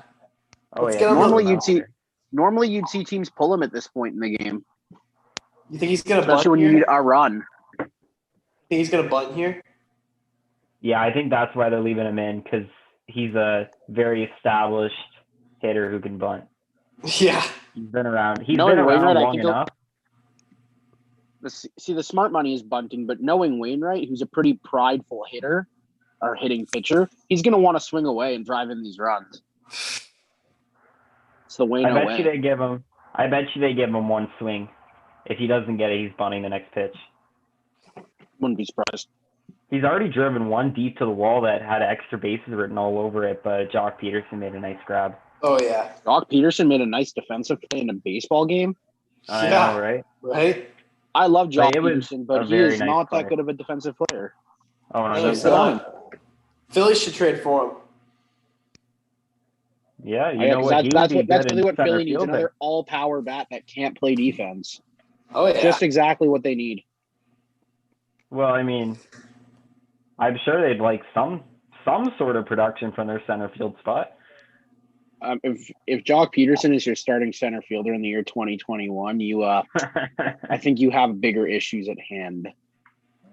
And again, I like Jock Peterson, one of my favorite players, but just isn't a center fielder. No. He's a corner outfielder. I mean, who's the starting center fielder on the Mets right now? Starting center fielder on the Mets, Jonishway Fargus. Jock Peterson, or I'm not even going to try and say that guy's name. Jonishway Fargus. I mean, Is he good? Is he bad? the hardest part about him is honestly saying his name. But he's okay. He's a young guy. He's really just getting at bats here. But he's got a lot of speed. He hit a triple the other night in the 12th inning after Khalil Lee got his first hit, and he tried to stretch it in an inside the park home run and only got thrown out by 45, 50 feet. So, Nice. yeah, he was about halfway down the line when the ball made it home.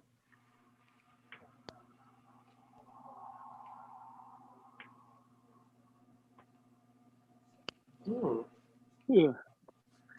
And this is such a good time of year for sports. We got hockey playoffs going on. We got basketball playoffs kicking off this weekend. We got baseball, Sunday night baseball. Man, what a time. Yeah. Ryan Tepera, former Blue Jay, coming in here. Oh, yeah? He's still a guy I don't understand the reasoning for why they let go. And I can understand letting a guy walk, but it's that they DFA'd him and then released him. And I thought it would, I just don't understand why. Like, I figured you could have got something for him in a trade if you just didn't want him on the team anymore. Rip it, Adam Wainwright. Man, Rizzo was so close. You should Yeah. Man, not all of us are watching on TV. Some of us are streaming, so you're a little ahead. I know, Come on, man. right? Come on, man. Don't gotta ruin Adam Wainwright's brilliance for me. Oh, fake Batting bunt, pull it 195, back. so- Fake bunt Yammer. Oh, that's a nice I'm swing guessing and a I'm guessing he's gonna bunt here with one strike already. miss. As Blake Snell would say, fake bunt Yammer. Fake bunt Yammer. He's got a bunt here though, one strike. He has to. I mean, I'd be just shocked because if he he couldn't. has to doesn't mean he will. And he does square there. It's a fake bunt Yammer, I'm telling you.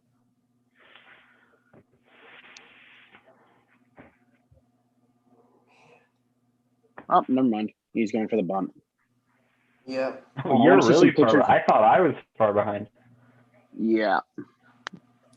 With family of 5, everyone's using the internet. No, we're a little slow. Oh, and I'm streaming, and I'm on a Zoom call or that too. Yeah, well, my internet was going in and out a bit earlier. I think it'll be better as we go on. Okay, can we stop calling mound visits? Rob, I thought you were taking this out of the game, Rob. Why is it still here? Why are there so many mound visits this inning? One job, Rob. One job. He might as well just resign now. If you can't take out mound visits, what's the point? If you can't limit the number of mound visits properly, then what are we doing here? What are we doing here? Oh, Fake bunt Yammer? Fake bunt Yammer? Anthony Rizzo is very in. Good play. Terrible throw. Oh my Yeah. God. Oh. It looks like he's out there. Terrible throw by Capera. Jesus. Don't you guys That's what I don't you guys released him. do training in the don't you guys oh do yeah, he's out. He's out. Nice play he? by Bodie to make that play. He's out. I haven't seen the replay yet. Let me see. Let's see. Oh yeah, that's out. That foot is on the base. Oh, yeah. All right, we're gonna go to review and we're gonna get an Alec Boe moment again. If you couldn't tell, I'm very cynical lately. I like it. He's safe. See, as a kid growing up in Toronto, when you're cynical, the Toronto Maple Leafs have made me cynical when it comes to all sports. So just always expect the wrong thing or the worst thing possible to happen, because that way there's only up to look forward to. Oh, they already used their challenge. That's why they can't challenge that. Okay. On that Nick. I thought past the 7th inning, the umpires can initiate challenges. Yeah, you can ask for the crew chief review. I don't know. Didn't they I challenge? thought after the 7th inning you could initiate a review. Oh Yeah, wait, we're you in the can. 7th inning. Sorry. That's a I tough thought it scene was for the in the Cubs. 7th inning though. Well, that's a tough scene for the Cubs. Who is this up to bat? Is this my boy Tommy Edman? Yeah. Grand Slam season, Tommy. No, that's a pop-up. You're lucky that's out of play. Shape up. Let's go. St. Louis needs this win tonight after their Blues got swept today. That city needs this win. Oh, yeah. I think the Cubs want it too. Oh, I just realized that not only did Bodie keep his foot on the back, he also tagged him before he touched the base. I didn't even see that. Ooh. Got him on the foot. So not only did the umpire miss it once, he missed it twice. That You is know what a I just tough realized? scene. Look who's behind home plate. I have not Marlins seen man? him in years. I have Is not. Is that Marlins man? Is it Marlins man? Or What? is it a fake? I think that's Marlins man. That's That is Marlon. a big beard. Oh my gosh, That is how did I Marlins notice man. him? That is Marlins man. The visor gives it away. Lawrence Levy. I don't know how I missed him this entire game. I have not seen him in forever. Yeah. That's because there haven't been fans in the stands in forever. But, yeah, that guy's the life. He just travels everywhere. I think he's like a lawyer, so obviously he makes a ton of money. He's Yeah. I guess, doesn't have any kids. He just travels to every sporting event. Ryan Tepera is really going to walk in and run at this rate. He's doing his best. Oh, Guys remembering that he's a former J, doing his best impression of their bullpen today in the ninth inning. I have a feeling something's going to happen here off Matt's reaction. Oh, Tommy Edman going to hit into a double play. nice play. Is that Nico Horner? Yep. Oh, yeah. Man, I'm still behind here, guys. Get that out. Nice throw.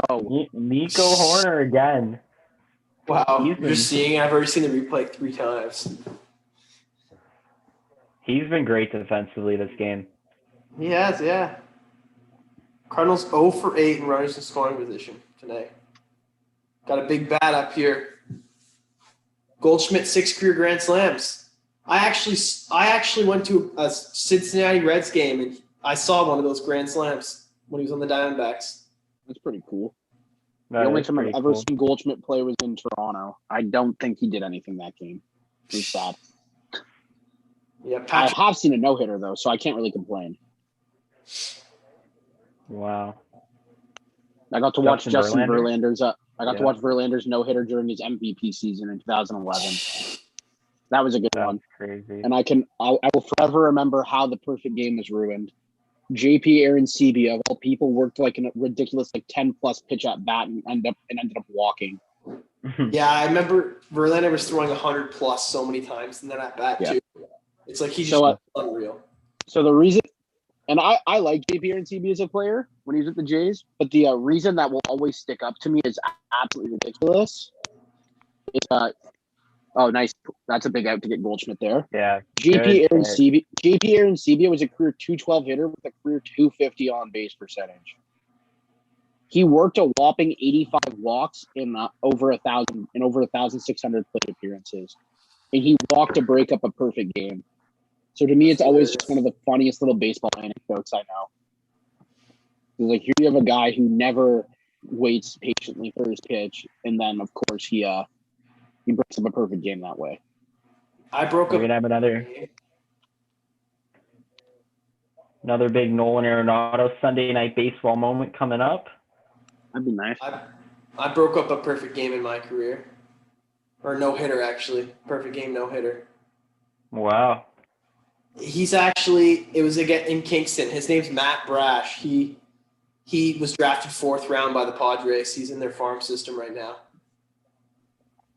That's pretty cool. Yeah, Yeah. he was throwing like 90 miles an hour back then. I can't believe I got a hit off the guy. Very impressive. He would have thrown a 9-inning perfect game, but I got a hit off of him, and then he actually drilled me the next at bat. So he was salty. Well, it's funny. Now I need to know: was it like a cheesy little hit, like a blooper or a bunt? It was a line drive. Oh, so you connected. Like, were you late on it? Like, was it like an oppo? I was a bit late. I hit it oppo, but it was like solid. It was between the 2 outfielders. But so right center field. So yeah, solid line drive. yeah, This umpire has a Make very the good majors. strike zone. I think he's in AA right now. He's our age. Matt Brash. Well, now I have something Yep. I need to look up right now. He's from Kingston. Okay, he has an ERA of 2.53 this year so far. 21 strikeouts in 10 2/3 innings. I like that. Wow. He's actually he's in Seattle now. Yeah, I think I don't know what trade that was for him, but he's pretty good. I struck him out too. I won that battle because he wasn't a good hitter. Even though he was batting 3 for them, he was not a good hitter. And I don't think he's that upset about it, considering he's now a Yeah. minor league prospect. But I can say I have a 660 because I faced him 3 times and I struck out the 3rd time. But I have a career 667 on base percentage against Matt Brash. Matt, you want to see a minor league pitcher with lots of strikeouts? Look up Spencer Strider with the Atlanta Braves. Who is this? Spencer Strider. Strider. He is what we call one of Noah's favorite prospects. Pryor? Strider. Strider. STR IDER. IDER.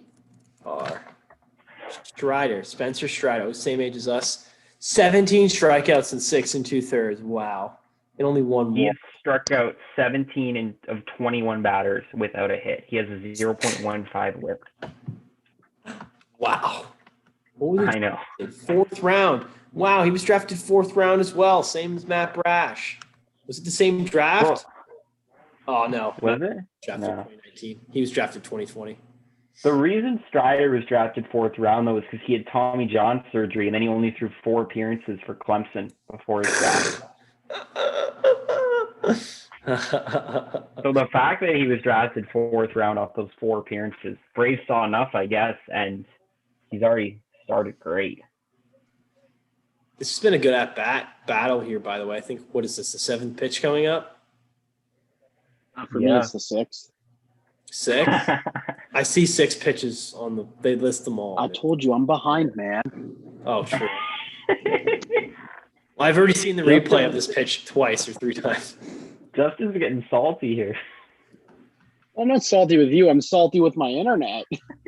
Hey, let's go. Let's pick this up, man. He's watching on cable, so obviously he's going to Yeah. be ahead. Yeah, I know, but you're watching on a stream and you're way ahead. That's true. I'm watching on Why do you have such Amazon. bad internet in Pickering? Maybe there is. I don't know what to tell you. I mean, there's a pretty high populated area. You think there'd be some good cellular connections. Dude, Rogers just doesn't have a connection wherever you go. It's a Canadian. That's just a Canadian truth you need to learn. Yep. Well, as long as they're spending it on big Blue Jays players, Rogers, I mean, they have to cut somewhere with the big contract with George Springer. Because that That's a contract's really great worked out with at-bat. his 4 games played. Very good at bat for Arenado here. It is. That was a slider. I remember seeing that slider back in his Jays days. That is, that's unfortunate for Wilson Contreras. Catch that, your innings over, bud. Oh. Lucky he didn't get his hand there. Wait, those are cutters he's throwing? I thought he threw his slider. I thought that was the second Cutters. pitch to pair up. Those are cutters. Wow. Okay. I think his cutter and slider are pretty much the same Split. pitch. Oh, I'm not going to ruin what happened for you guys. But something's going to happen. Oh, big pitch. Y'all gotta stop. Y'all gotta stop messing with me. Whoa. It's out of the jam. Y'all gotta stop. I don't know if you're serious or not. That was a good pitch, but I don't know if you're serious or not. Y'all gotta stop. Okay, Matt, you know how I was talking about Jesus Aguilar last week, about how hot he's been? Yeah. Well, he's slowed down with the bat. He's 0 for his last, 26. Oh, Chris Davis record. Here we come. Yeah, but even crazier, he has 9 home runs this year. Guess how many he has at home? 0. 0. Yeah, 0. 0 Isn't, at home. isn't exactly Miami isn't exactly a hitter's ballpark. But still 9? Not 1 Yeah. at home. Guess he just hates his hometown fans. The NL, it's just the NL East. The NL East is where all the weird stuff in baseball happens. It's just It how it really is. does. The Phillies defense. The Mets injuries, the Marlins hitters. The Braves not being able to hit fastballs. Although I was gonna say the Braves bullpen, but that works too. Yeah, the Braves kind of everything. The Nationals least not they- running out. The Nationals not running out pop-ups. Shout out Juan Soto. oh, Juan Soto, I'm not surprised. He didn't run out a pop-out this afternoon, and it ended up dropping in fair territory, and they threw him out, and it cost the Nats a run. Wow. They won the game, but Davey Martinez made him personally apologize to the entire team after the game and said it was blatantly unacceptable. It is. That's my You're the biggest star. pet peeve. Yeah. You're the When star of the guys team. don't You're the line it star of up. the team. You gotta set an example. Regardless, I know you're a young guy. You're still learning. You're still getting better. You're still growing, but that's a mental mistake you can't make. Yeah. It's like, I mean- you know when Noah Syndergaard was eating his lunch? Like, that was a big mental mistake. Do you remember that? When he was What? eating his lunch in the dugout. Yeah, he just stepped away from the spring training game because he wasn't pitching and went to go eat his lunch during the game. And David Wright walks over, just picks up Noah Syndergaard's lunch, just throws it in the garbage, walks That's away. hilarious. That's Can't okay. make those mental mistakes. And Don't eat your lunch. I mean, each division is interesting this year. The NL East is the division of just random weird stuff. The AL Central is the division of disappointment. Shh. Twins. Twins, Royals after their start, Cleveland's hitting, Tigers thinking they actually have a rebuild going on, or a successful rebuild, I should say. Oh, Yeah. Casey Mize is looking good, so what am I to say on that? He really has. He's looked a lot better. And Detroit has a lot of good guys coming up in the next couple of years. Oh, yeah. Oh, Actually, yeah. now that I've been good, I think it's just the Central divisions in baseball because the NL Central has been pretty disappointing this year too. Yeah. Wow. The Brewers started out well, and now they're just playing horrible baseball. The Reds were supposed to do something again, and they aren't, especially after the red hot start. The Pirates are where people expected them to be, so can't really be too upset about them. And then the Cubs are looking like they're going to go back into another 100-year drought. Yeah. But hey, the Cubs are back above 500. If they can pull it a win here, there are 2 games above 500. I don't have much faith, if I'm being honest. Ooh. The way Wainwright's pitching, I just don't see it. That was a dirty curveball you just threw. I mean, Wainwright's pitching great, but yeah, that was a dirty curveball. But he still has no runs. Yeah. That's true. Knowing the sport of baseball, he's going to go 8 innings, not get any run support. They're going to bring in some random pitcher in the 9th who's going to shut it down, and then the first batter of the 9th is going to hit a walk-off home run. Shh. Yeah, and that's what's being commonly referred to as the Jacob deGrom game. Although The Jacob deGrom game was the other commonly team that scores. yes, but I was going to say, here's the difference between that and a Jacob deGrom game, Noah. The Mets wouldn't win the Jacob deGrom game. Yeah. My prediction is that the Cardinals just still win this game. It's just Wainwright doesn't get the win. Imagine if Jacob deGrom had a 20-win season.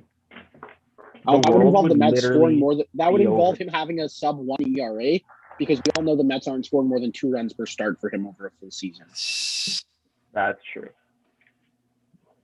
It's funny though because like his run support is so bad, but then like you factor in the games where he actually has gotten runs, it's like 14. So like his run support looks bad. It's even worse because when he does get runs, he just gets way more than he needs.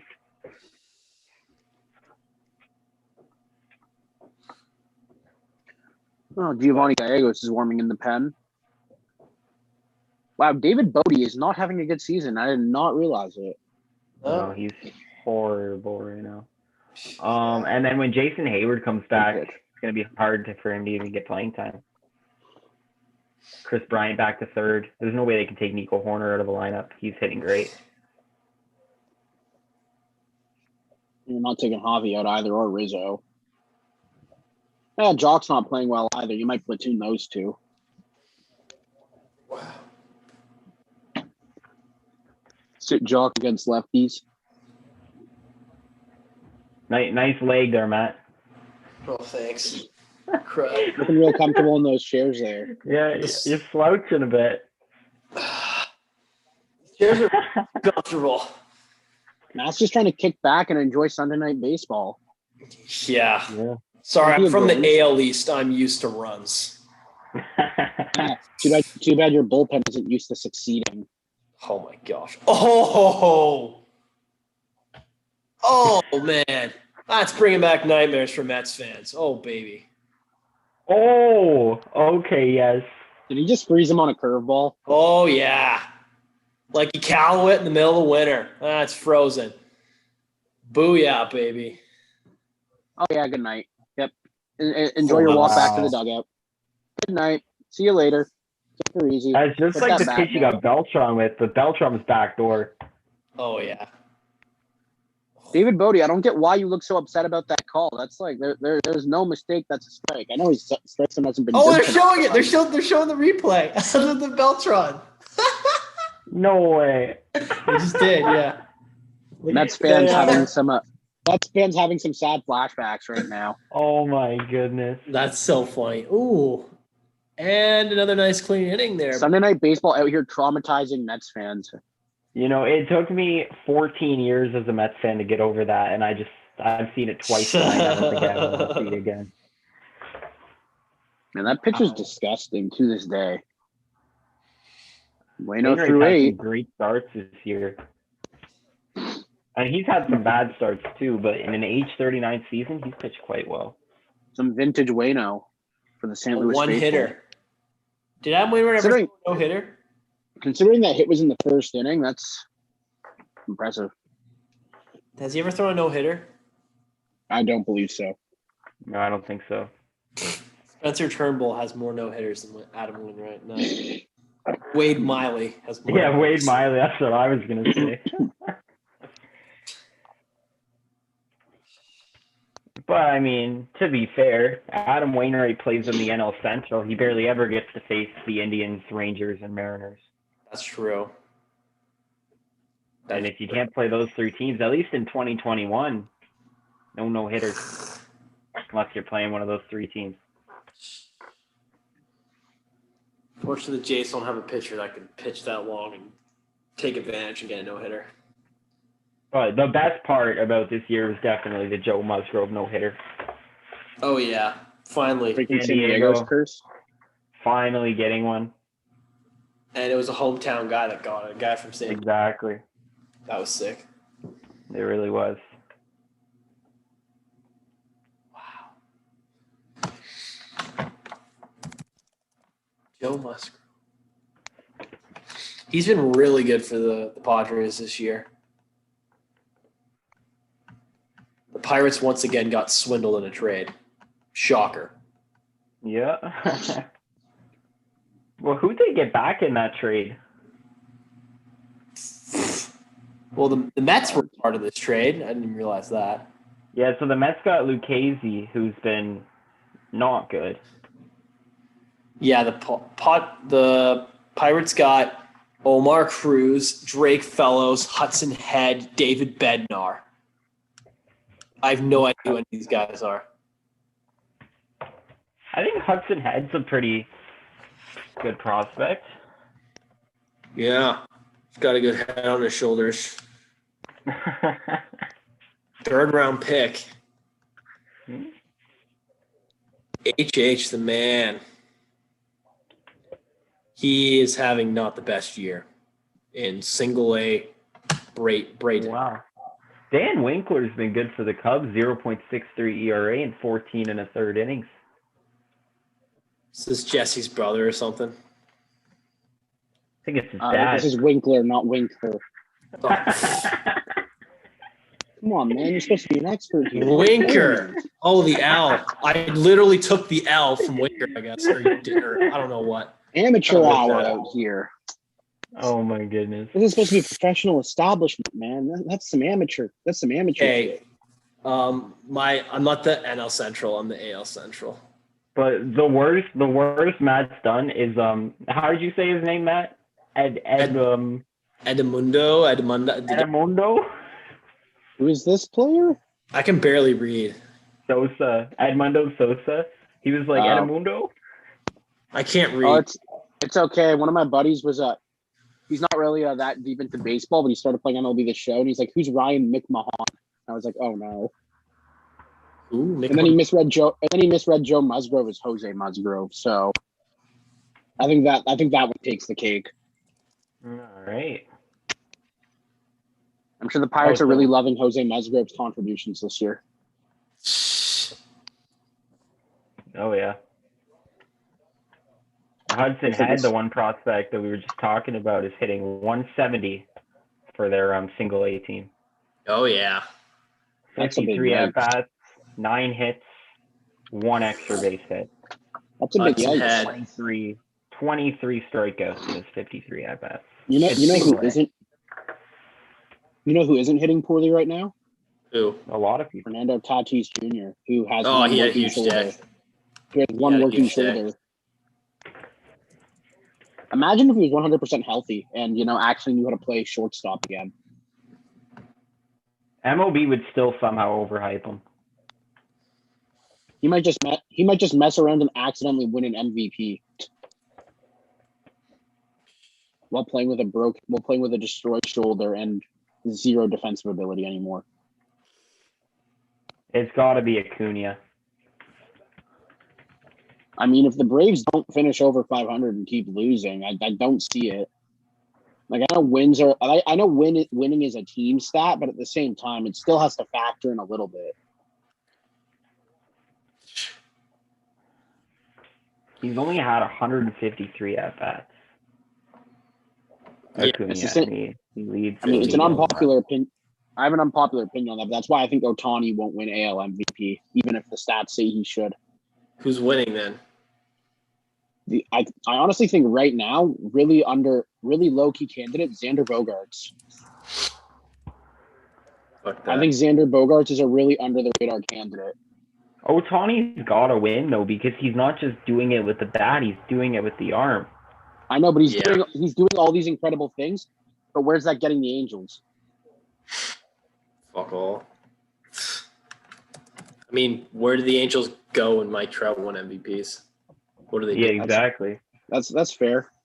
If it's Trout can't close, pitch, I guess. if it's close, they go with the guy who wins some more. But Ohtani right now is on another level. Yeah. I mean, if you want a guy, this is kind of a homer take, but Vlad Guerrero Jr. Oh, That like if the Jays can somehow sneak into the postseason, I don't know if they will. He has the stats to back it up. It's not like he's just like he's got He does. he's hitting 333. He almost has a 1.1 OPS, 13 homers, 36 ribbies. He's walking more than he's striking out. Oh, yeah, buddy. Gosh.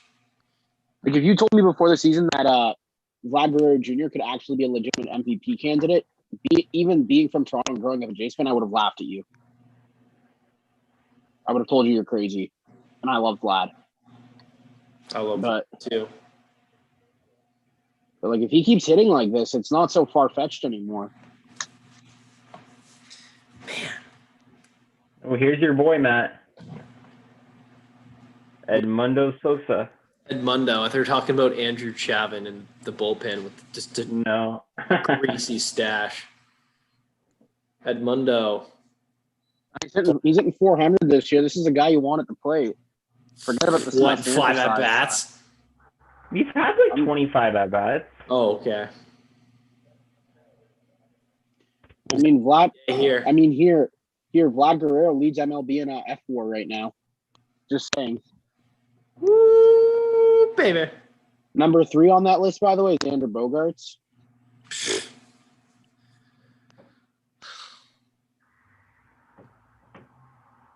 What's crazy is Byron Buxton only has 98 plate appearances and he's 5th.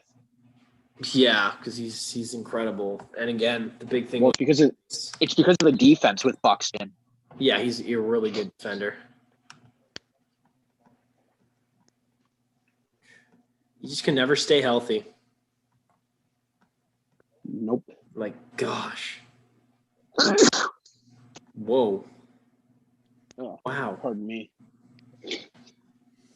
Man, he can just never stay healthy, this guy. But yeah, for those who haven't been following Xander Bogaerts all that closely this year, he's hitting 345. He's got a 1.004 OPS.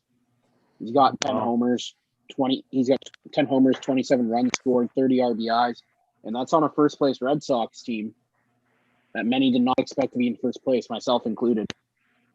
Yeah. Yeah, I don't think any reasonable baseball fan entering this year, if you weren't from Boston, nobody saw them doing this.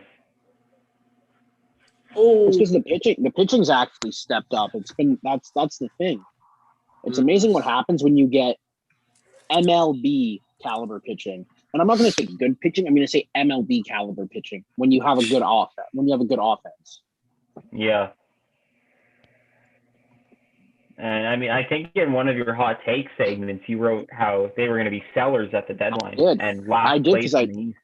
I did because I didn't think their pitching would hold up. I figured they'd be scoring about 5 runs a game, but they'd be giving up 6 or 7. Instead, they've been scoring about 5 to 6 runs a game while giving up 4. boom. There you go. Man. Well, No, let's they be- basically dumpster dove for pitching. Be realistic. Did anyone expect Nick Pivetta to have this good a season after being terrible for every year? No, I did not. Yeah. No. He's 7-0 with the Red Sox. Never lost. Nady Eovaldi's been good, which, to be fair, a lot of people expected, but this guy's incredibly injury prone and he's had nothing come up. Erod started strong, but he's been bad lately, which is coinciding with their slump with their slowing a bit. Nice for Like him. Martin Perez has been incredibly serviceable, and that's a guy who hasn't exactly been all that spectacular the past few years. Heading into the ninth. And then you have Garrett Richards. That's a funny shirt from Andrew Chafin, the failed starter shirt. That's pretty funny. Garrett Richards is meh. Although I like his stash. I'll give it to him there. Let's see if the Cubs can score a run. I don't think they will, but let's see. See if they can get a second hit, never mind a run. Wow. Jeez. I would really look forward to just a walk off here in the ninth inning on the first pitch of the ninth. If the Cubs cannot go 1-2-3, that'd be nice. Who's gonna get it? It's a good question. Who are the next three hitters up for the Cardinals? For the Cardinals, I think it's the top of their Arenado was the lineup. last one. And then who's batting for the Cubs here? Oh, it's Gonna be- Oh no, never spot. mind. For the Cardinals, it's the bottom of their lineup. It's Lane Thomas, Adam Wainwright, Tommy Edman. Cubs the is Cubs the got bottom a of pinch the lineup. hitter and then the top. Yeah, The Cubs have their is pinch pitcher. hitter. It's the pitcher, and then it's Peterson Bryant. Oh, If you're gonna score, now's the time. Yep. all right. Peterson opposite field home run, calling it this inning. Well, time to get Kimbrel up in the pen. Wait, he plays for the Cubs? Craig Kimbrel, he's their closer. It's nice to see we have a lot of faith in Craig Kimbrel. These Toronto Blue Jays fans just know nothing about the NL Central. All I know is my frickin' bullpen sucks. And I take I it. don't know what you're on, but Craig Kimbrel's back to being good again. He's got a 1.02 ERA this season as the closer in 18 appearances, 30 strikeouts too. I'm just saying He's our been bullpen good. sucks. I would take him. Yeah, he was brutal his last 2 years with the Cubs. He was horrible. Yeah, but he's found it again, and isn't that what matters? I guess. Oh, I hadn't seen this news. That is not good if you're Cleveland. That is a big yikes with Franmil Reyes. What? He's hurt? He's out 5 to 7 weeks. Well, Oh, it's no. Jose Ramirez. That's it. Just walk 5 to 7 weeks with an oblique strain. Just even walk then, that Jose could take Ramirez and longer. just solve it. Wow. Good. Giovanni Gallegos? Oh, Giovanni Gallegos is on the mound. That's nice. Gallegos, yeah. By the way, we will not stand for Andres Jimenez slander here. Who the heck He is will that? he will hit his way into Cleveland hearts with Franmil gone, with that slap hitting will. style. How is he doing this year? I haven't really paid much attention to Cleveland's offense. the rest of- Clearly, as you Like noticed the rest last of the night. Cleveland. I don't even think he's on the team. I think he's in AAA. Is he really? I don't think he's on the roster. He's in This AAA. makes sense Yes. because I was on the roster the other night and I saw Rosario was playing short and I was like, Jimenez must have had a bad start, but that makes more sense.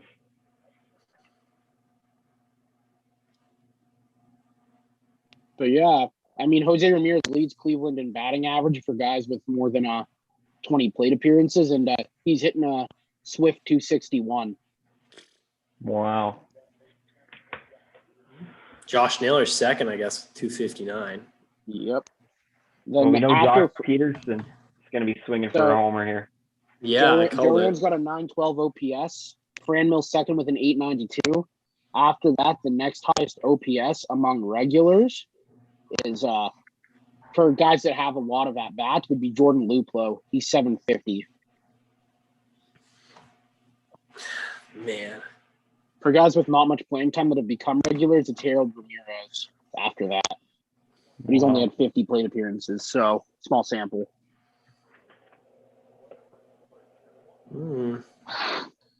Well, 2 pitches and 2 outs. I missed that. I didn't even look at it. I was looking Wow. down that quick. Well, Yeah, good to see well, the Cubs are really taking to heart the you need to score a run here. Hey, but this is who they want up here with 2 out. Yeah, this is Chris the guy. Bryant. Oh, so Chris Bryant can hit a double that will put him on second, with which they will then strand the runner. You know, Justin, there's also such a thing called a home run. Yeah, I know, but again, I'm cynical. There's also a thing called Anthony Rizzo. It would be very Cubs-like to do that. Oh, you know what? At least he didn't swing at the first pitch like his other teammates. No 3-pitch inning. Look at that. He's doubled the pitch count, a 1-1 count. Working him. Let's go, Chris. Let's see it, KB. This future Matt is looking to tie up the game here. I think you mean future Blue Jay. Figure it out. Or my bad. Future National. Sorry, future Blue Jay. Shouldn't you worry about fixing the bullpen? Yes, but do Can you not Chris Bryant understand? help you there? Do you not understand how the Blue Jays think? It's called offense, offense, offense. Yeah. Your We'll bullpen, score your, 8 bull, runs a game. your bullpen can't blow every 5-run game they you give a lead to. So score more, and that won't be a problem. I don't Exactly. know. The way brain the energy. Jays bullpen's been looking, might as well give Chris Bryant a shot in the back end of the bullpen. Couldn't be Might worse be than able to Travis produce some Bergen better today. results. Oh, Couldn't be worse than gosh. Travis Bergen today. 3 straight bases loaded walks. Yeah, it's freaking brutal. That's a really surefire way to get yourself removed from high leverage situations. Chris Bryant's got a hitter's count here. Oh, yeah. Let's go. Gallegos is scared. He's working around him. Well, yeah. Brian is 6'5" or whatever. He's huge. Yeah. He can't leave anything over the plate here. And he did. One mistake, and this is a 1-0 game. I won't The ruin way what you're speaking, it's a 1-0 game right now, is what I'm assuming. Justin No. was almost right. Did he double? Because if he did, that's hilarious. No, you got No, to you were single. almost right. Single. That's not even a bad pitch. That's just a good piece of hitting. Yeah, It is. he was staying on it. Look at that. Boom. Had to be Bryant. That was a good 3-1 pitch. Yeah. It was. Oh, what? Wilson Contreras is their clean? Wait. Oh, wait, no. It's Bryant's their 2-hitter. Sorry. He's their 3-hitter? He's there too. Yeah. Contreras is 3. I mean, I guess he's not too bad. Contreras is one of the best 3-hitters I've seen recently. He's way better than Cameron Maben, that's for sure. Yeah, I guess, yeah. The games you watch, yeah, he's a 3-hitter like Wilson Contreras right now. See, I heard that most teams don't spend $1 on their 3-hitter. That's called efficiency. True. It's called Good value, right? Exactly. stonks. That's what that's called. Exactly. The Jays, spent what, $3 million on an international signing bonus for their 3-hitter Vladdy. You guys spent $1. Yeah. I wonder if Brian's going to try to steal a bag here. He's actually pretty fast, I think. Wow. Trying to make something happen here. I feel like it wouldn't be the worst strategy, but at the same time, Contreras is a pretty all or nothing hitter. So do you really want to run into an out with a guy who, if he does make contact, it's probably going for extra bases if it's a hit? Wow. That is a lovely stat. Bryant 2 for 24, rest of the team 0 for 24. Shh. It would have been no hit if it wasn't for him. Wow.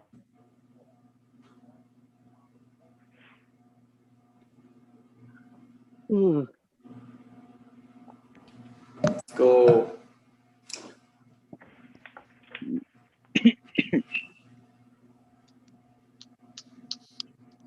Ew.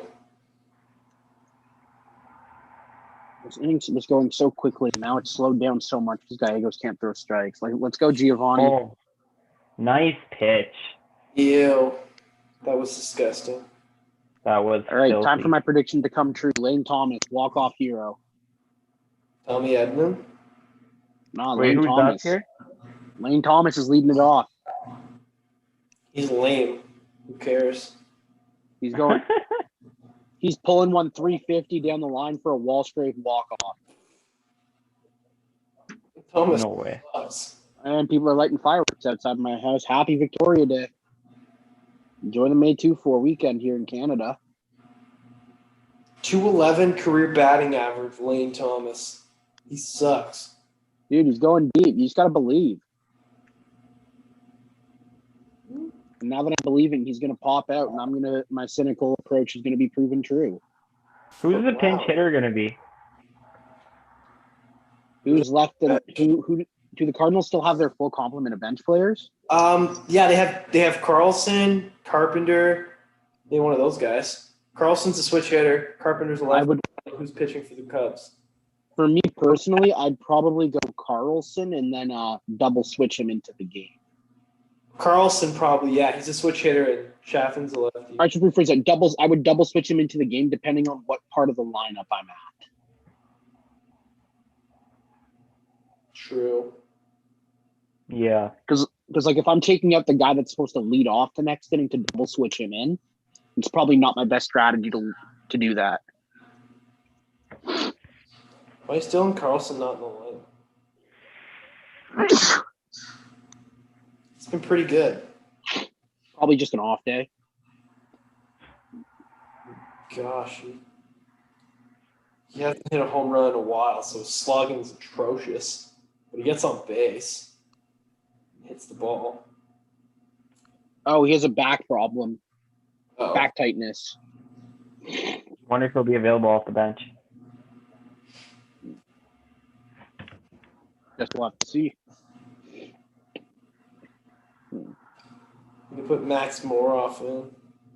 He sucks. Kinsu. Now that you said he sucks, he's about to launch an absolute piss missile. Just because you said that, Matt, he's going to do it for you. Well, he has the same initials as me, so I'll allow it. M squared are the best. Look at that stash this guy's got. Wow. Andrew Chafin. Another good late reliever for the Cubs. Yeah, I mean. Oh, Matt Carpenter's coming in on deck. Okay. That's a bold strategy considering he hits left and does not hit lefties well. I mean, he hasn't hit anyone well with a 119 average this year. Lane Thomas, let's go, man. Let's walk it off. I believe in you. No, he's going to walk, not walk it off. Matt Carpenter and that 119 batting average really scream good decision to bring him in. Whatever happened to Matt Carpenter? He was so good. Now he just sucks. He got old. I guess. That's the thing. That's the thing about Father Time. He waits for no one. He catches up with everyone eventually. I remember when he hit 55 doubles that one year. That was crazy. Unless your name's Tom Brady, then for whatever reason he doesn't catch up to him. But you know. Oh yeah, Lane Thomas looks like he's gonna walk here. No, he's gonna get a 3-1 fastball right in his wheelhouse, and he's about to drive it 350 feet for a homer. Believe in No me. way. No way. I have faith. No. Let's go, Lane. No. Why can't you just let me have this, man? Just let me have my faith. No. Well, that's just a little mean, but you know. All right. Not gonna happen. Oh man, Lane hit that far. Yeah, you're lying. Oh, to the world. wow. He hit that very far. Oh, he just missed a home run. Yeah, you're lying. First scoreless game through 8 innings Not between the Cubs appreciated. and Cardinals since 2004. Wow. Lane, I was counting on you, dude. Disappointing me. Breaking Man, my these heart. fans are so excited for Matt Carpenter.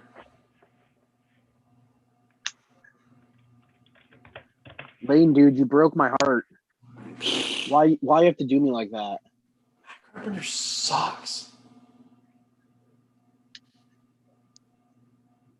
Oh man, any guy that uses no batting gloves is a badass in my books. So Yeah. yeah. He has 155 career home runs. Can he get 156? Oh, he's also he's 4 for 7 against Chaffin in his career. No wonder he's coming into this game here.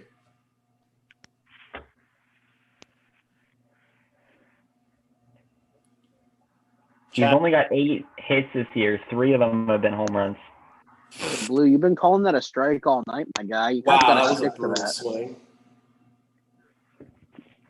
Matt Carpenter with a brutal swing. I'm so surprised in the year 2021 to hear that sentence be uttered. Gosh. Come on. Well, I didn't know Matt Carpenter was that tall. I didn't know he was 6'4". Whoa. Inside. Oh, man.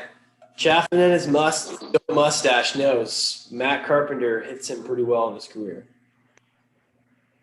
And he's giving him a 2-1 count by throwing nothing but sliders. Man.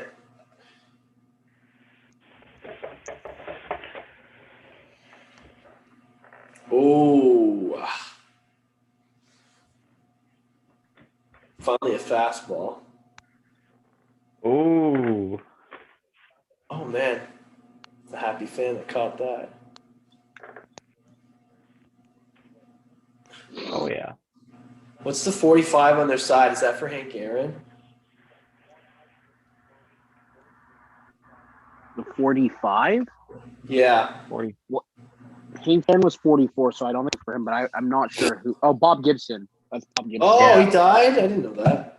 He died last year. Oh, okay. Wow. 2 iconic guys. Oh, there's Tommy Edman.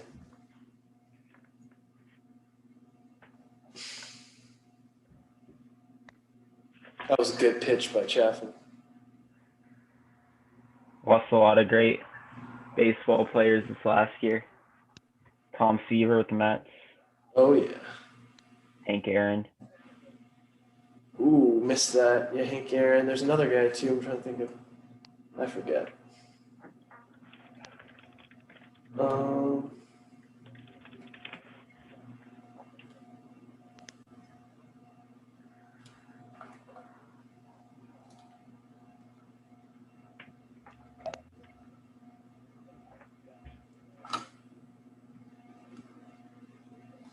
Ooh. Been a Ooh. long at bat here. It has been. Count's full now.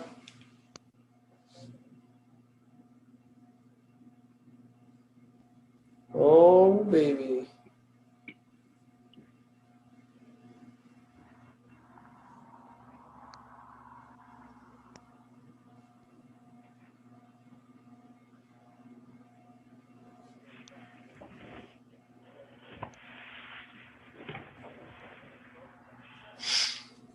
Where's this going to be?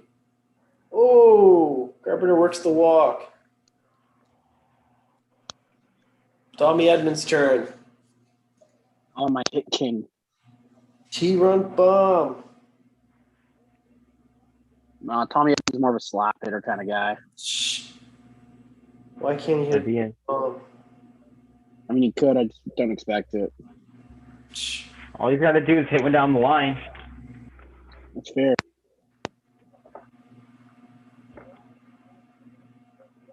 Let's go. It's Tommy time.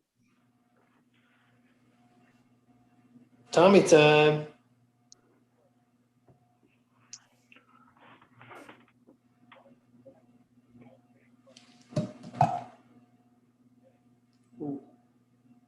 Ah, Tommy time, you idiot. Oh, never mind. He beat it.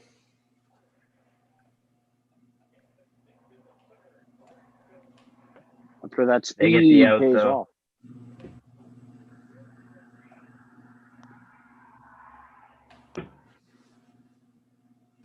All right. I mean, that is unfortunate, but at least they have a faster runner now. So a ball into the gap does probably end this game. Ooh, Nico Horner, you got taken out. Oh, if you're going to Oh, win this yeah. game, you have the right guy up at the plate. Hey, you don't see that often anymore. The nice slide in the second. Yeah. Looks like they're coming to the bullpen.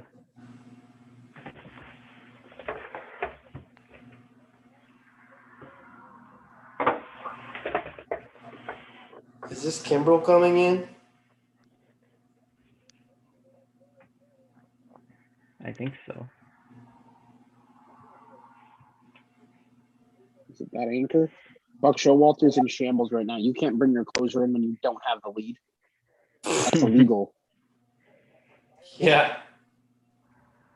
Can't do that.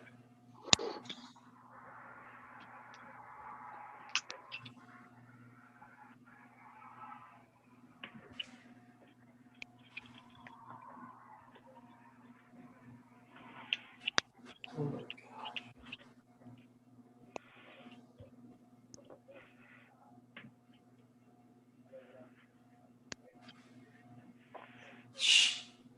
Also, for the hockey fans out there, the Oilers just blew a 4-1 lead. Yep. That gives me some severe flashbacks to 2013. Oh my! It's 3 minutes. oh, they didn't even blow. They didn't even blow just a 4-1 lead. They blew it in 3 minutes. Yeah. That's the set. So for those not familiar with much hockey history, that is the second time in their last two full best of 7 rounds that the Oilers have blown a 3-goal lead within 3 minutes. They did it against the Ducks in 2017 in a Game 5 that if they had won, they would have gone back to Edmonton up 3-2 in the series. So Adam Wainwright's made some history tonight. How He's the so? oldest Cardinals pitcher since at least 1901 to go 8+ innings and allow 1 hitter fewer in a game. Pretty cool. Also, his 31 called strikes tonight are tied with Kyle Hendricks for most by a pitcher in a game this year. It's also tied for the most by a Cardinals pitcher in the pitch tracking era. Ooh. Power versus power here. Goldschmidt, Kimbrel. Kimbrel still throw pretty hard. Ooh, he's 0 for 7 in his career against Kimbrel. Paul Goldschmidt. Now's the time to get your first hit. Let's go.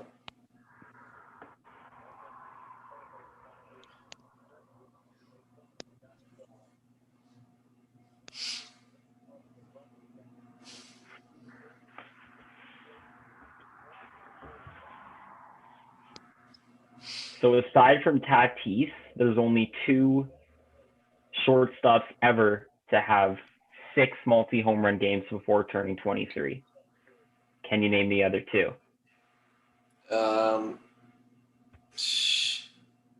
Alex Rodriguez. Yeah. And probably a pretty old-time guy. I'm trying to think who the shortstops there are. I think he played first base. Trying to think someone. He's currently playing. Wow. Okay. Like, not in this game, but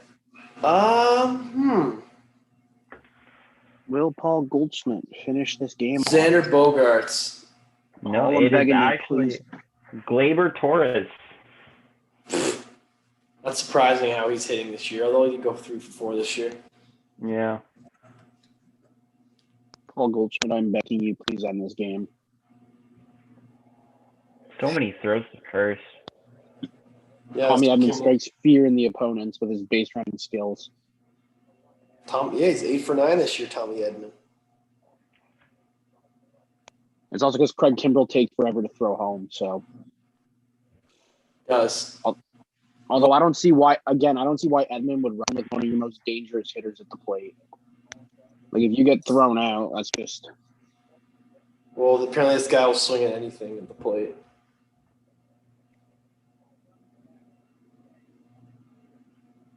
Because what the hell did he just swing at there? He swung at such a shitty pitch right there.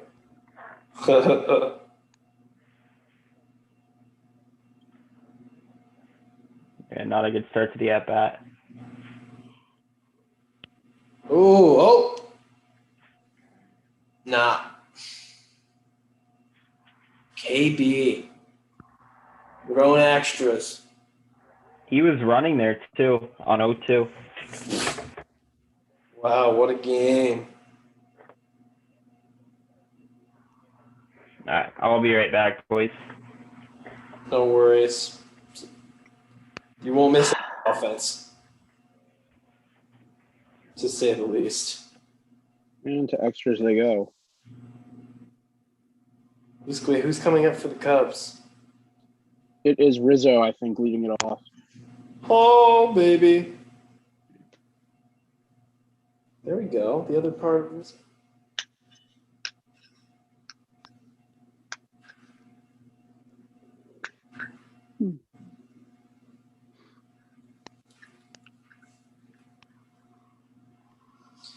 Oh, baby. Ooh, baby, I love you with me.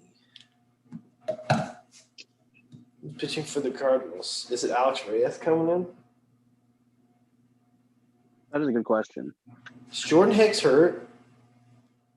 I'm not sure if I'm being honest.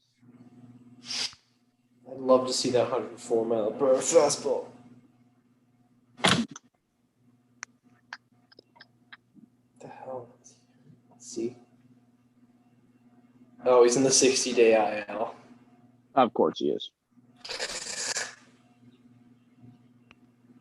He was pretty brutal this year anyways when he pitched. 10 walks, 10 strikeouts, and 10 innings. That's what happens when you throw that hard. Yeah. Honestly, unless you're Jacob deGrom, it's pretty hard to control. It's really hard. But gentlemen, we are through 9 innings, so I think I'm going to be taking off for the evening. Thank you for having me on. Sounds good. Thank you for having me on the Sunday night stream again. It's always a blast hanging out with you guys, talking a little ball. Oh, yeah. Yes, it is. Enjoy extra innings, guys. Oh, we will. Hopefully we get entertaining into this ball game. Yeah. Hopefully we get a run. Have a good one. And I'll be back next week, hopefully with some more time to chat with you fellas. Yeah, hopefully more offense too. And just from the editor of Beanie Bros Sports, look out for power rankings tomorrow, everyone. Go spicy. Go spicy. Yeah. Who's dropping and who's rising? Check it out. Take it easy, guys. All right, peace out, Justin. Have a good one, Justin. Oh, You know, talking about maybe more offense next week, but maybe not. Jacob deGrom, Yeah. Max Fried with 2 Alex, man, struggling offenses. he's walked 20 guys in 24 innings, Alex Reyes. Yeah, his ERA is only .37. What the heck? Yeah. And with this new extra innings format, you can get the leadoff double without even sending a guy to the plate. Yeah, and it's the Cubs' first plate appearance with runners in scoring positions. Maybe they got a little help, but they have not yet. Who knows how long this game would go if they didn't have the guy inside. I know. Unless the Cardinals finally hit with runners in scoring position. I really hated the rule when they first initiated it, but I don't know. It's kind of nice. It is, especially on games like right now. Yeah, because I think last year 75% of the games that went to extra innings ended in that first inning. Yeah. Which before then in Major League history was like 5%. Yeah, it definitely shortened the game quite a bit. And I know Reyes is great, but Rizzo's the guy you want at the plate right now. He's a veteran. Just needs to get the ball to the right side of the infield, get the guy Oh, over yeah. third. If he can do more, that's great. Ooh. Yeah, you don't want to be striking out here. Exactly. And Alex Reyes is a very good strikeout pitcher, which is why you want your veteran up here. He is. Oh, wow. The Cardinals have, according to this, the highest bullpen walk rate in a single season since 1969. Yeah. The Reds have the 4th highest this year, their team this year. I'm That's surprised. crazy. I mean, I guess they got some guys who have some really good arms. They have no control. Yeah.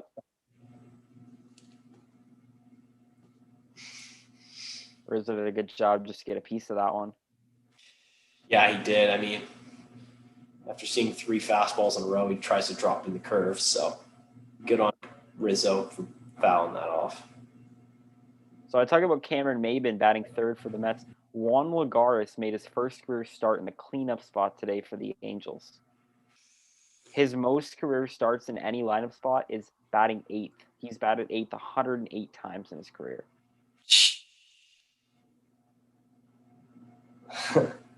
Now the Angels are obviously hurting now without Trout. I mean, if Oh, you're yeah. batting Lagares cleanup, you know you're hurting.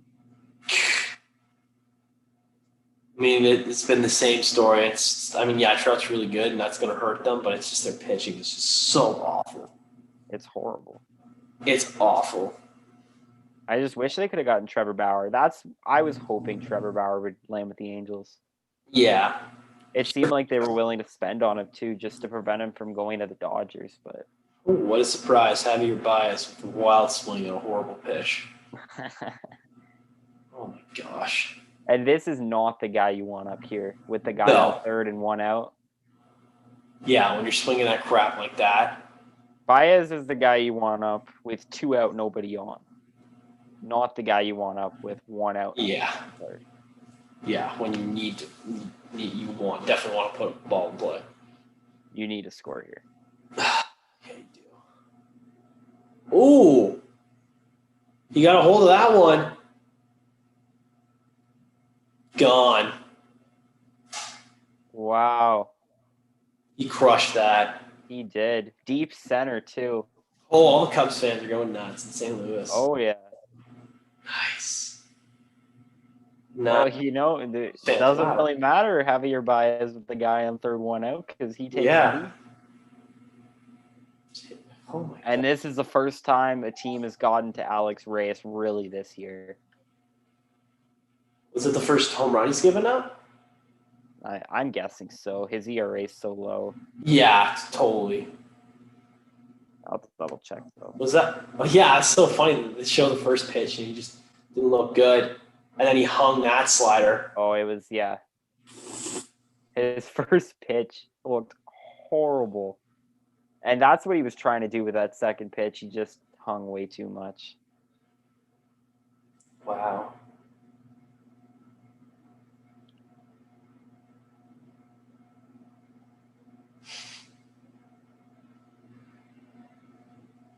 Wow. So of course he's been injured a lot, but that is the 4th home run Alex Reyes has given up in his career. How many innings has he pitched in his career? He's pitched 96.2 innings. That's pretty impressive. That is very impressive. Oh my gosh! Wow. He gave up 1 in 2016. Then he gave up 1 in 2019 and 1 in 2020, and now this will be his first in 2021. Oh. He just does not hang that slider that much. No, it That doesn't. was just a mistake. He knew it. And here's the other side of Alex Reyes, as he just walks the next guy in 4 pitches. Yeah. And that's usually what gets Alex Reyes is the walks. It's not necessarily the home runs, which we just saw by Javier Baez. Shh. Wow.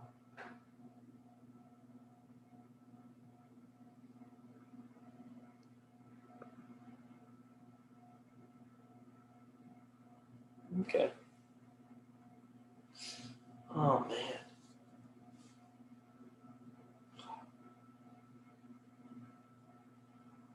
Man. they've shown this replay like 8 times. Yeah, well, it's Sunday Night Baseball, so Yeah, and there was no scoring until they've then. been waiting all night to show something. Yeah, honestly. Shh. Who the hell is he pointing at? That's a good question. Okay. All right, another 2-run ball. Let's go. David Bodie. So Edmundo Sosa earlier in the game had a sprint speed of 30.5 feet per second, Really? Holy crap. which is insane. Otani last night on the hustle double, 29.2 feet per second. The MLB average is 27, Oh my gosh. but 30 feet a second is incredible. The 30 and a Yeah, half. that's crazy. Like, there's very few guys that can do that. Like, you're talking, like, I'm sure Buxton has done that a couple times. Oh yeah, Billy Hamilton. yeah. Very few guys can do that. Who is the highest in the MLB right now, sprint speed? No, I bet you Jazz Chisholm's up there too. Oh, yeah. Well, let's look at it. Sprint speed. Oh, okay. Okay. Makes sense. Do you have it? Yeah, there's 2 guys that are technically tied. I don't know if you know the one guy, but you'll definitely know the other guy.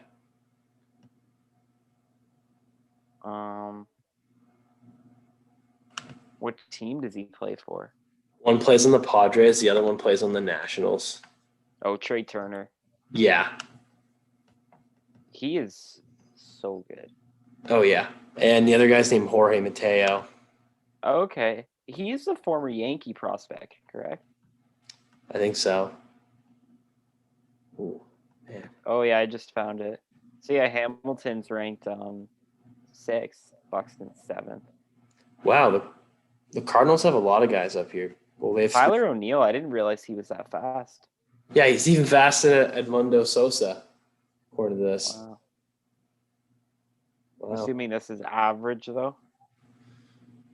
Or Yeah. is this their record? This is just average, yeah. That's crazy. Cool. That's cool.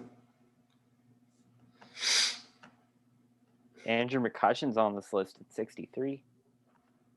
Yeah, he's always been a pretty good runner. Yeah.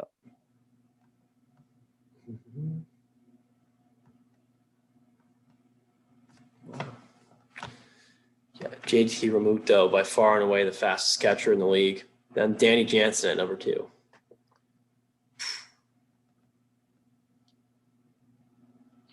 Danny Jansen. Yeah, he's pretty athletic, although he doesn't have pop time like JT Realmuto does, but he's pretty athletic. I mean, he can't hit the ball that well, but Yeah. fun. And the worst in the league by far at running is Albert Pujols, 22 feet per second. That's Yeah. so fucking slow. I wonder what really happened in that Angels clubhouse with Albert Pujols and Joe Madden. We only know part of the story, I think.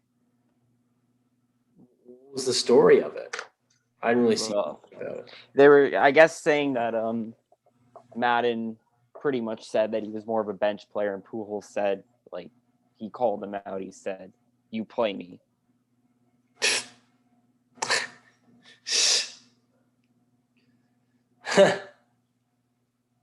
I mean, But- like, I know what you've done in your career, but buddy, you're brutal.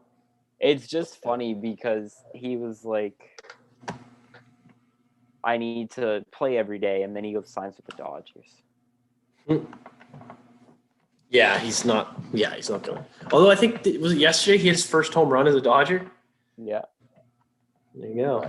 Once Cody Bellinger comes back, Yeah, he's not gonna get a lot of playing time. that's another like underrated player for the Dodgers. Cody Bellinger's missed basically the entire season with that I fracture. didn't realize that. I mean, you're talking about an MVP guy. Yeah, he fractured his leg. Oh, geez, I didn't know it was that. I didn't know his injury was that bad. but he should be back soon within the next couple weeks. It was just a hairline fracture, so it wasn't. Oh, okay, yeah, that's not the worst thing. But yeah, he's missed some time. I think he only played like a week and a half. Really hurt my fantasy team production. All right, who's the fastest Met? Who do you think? Fastest Met, VR. Yeah. Yeah. He got picked off at third the other night in is extra it? innings. Jonathan VR got picked off at third. You don't see that often. Apparently, according to this, Brandon Nimmo is the fastest Met. Really? Yeah, 28.8 feet per second. Well, I mean, if they count the walks too, because he sprints to first on the walk.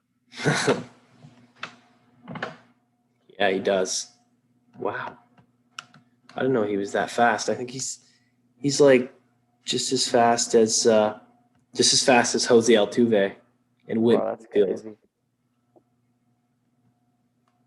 And Jazz Chisholm is just a bit faster than him at 28.9 feet. That surprises me. Jazz Chisholm looks a lot faster. He's just so electric the way he runs. Oh, yeah.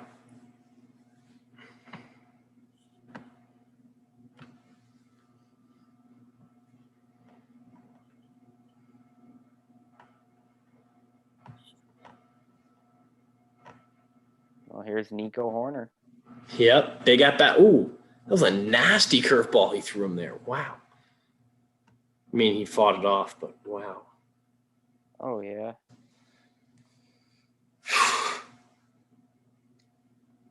Couple more runs out there. The way these extra innings go, definitely would be nice to get a couple more runs. Oh, yeah, for sure.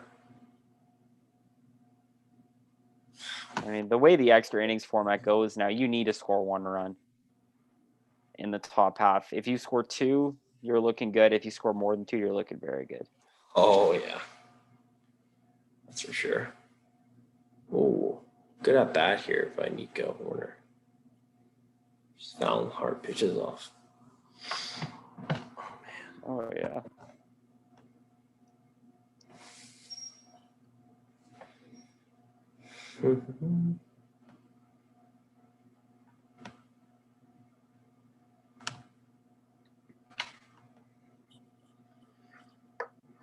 Oh, another good pitch fouled off.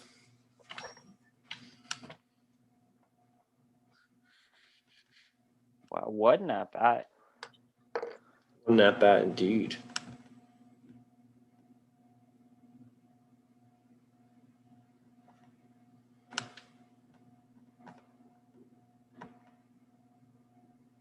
Oh, just foul. Although that probably may have been an out. Well, that was the 8th pitch. 9th pitch coming up. Yeah, that would have been an out with Arenado at third for sure. Yep, definitely. Might have been a double play right there. Well, Horner's pretty fast, so I guess he gets. Oh, Horner, you swung crap, buddy.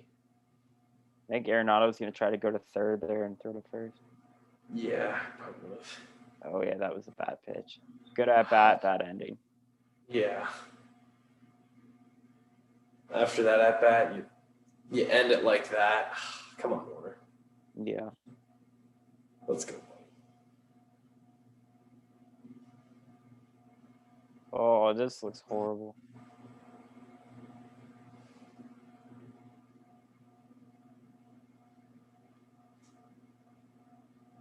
What is this, Kimbrel at the plate? Yeah. Oh my gosh. Look at that. Look at that got a little bat wiggle. Look at him. He's Yes, taking he's- balls. Yes, he's standing to walk this guy. dancing up there. He's got a 2-0 count. Yeah, he does. This is Alex Reyes' last batter. Yeah. Almost on 30 pitches. Oh, man. Barely a strike. Oh, man. Second career plate appearance for Craig Kimbrell. Wow. Yeah, I mean, relievers don't get plate appearances really at all, but he also spent years in Boston where Oh, he's pitchers swinging don't for the really hit. fences there. Cubs dugout just loves it. Big cut.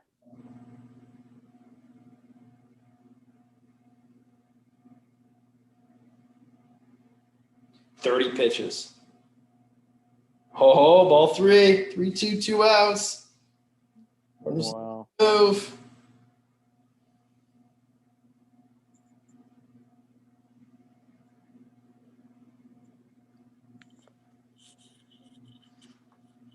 Reyes has worked hard this inning. Ha! Oh, barely got him on that. Well, the good news is the Cardinals have the middle of the order coming up. Yeah, but they need to. Yeah, they do. Campbell doesn't have to worry about that runner at second either, which is nice. Yep, because that run doesn't matter. They need 2. Wow. Come on.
Nico Warner.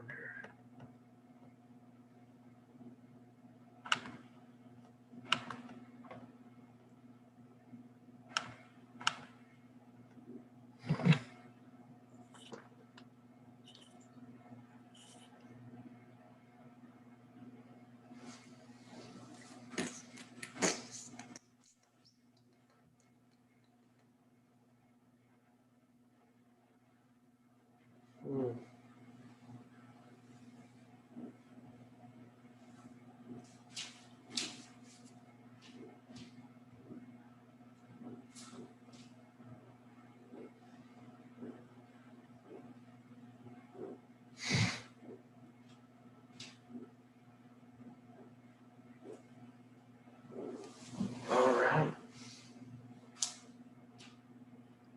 Austin Riley had another homer today. He had 2, actually. Oh, he had 2 more today. My bad. Yeah, he's beating up on the Pirates. Those are stat games. He's on fire. He was good against the Mets too. Yeah, he's showing off his the potential. Oh yeah, he's been heating up. He really is. Crap. What's he have?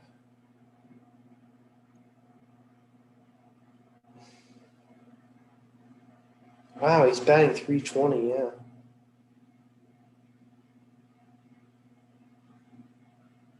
Well, this is who you want up.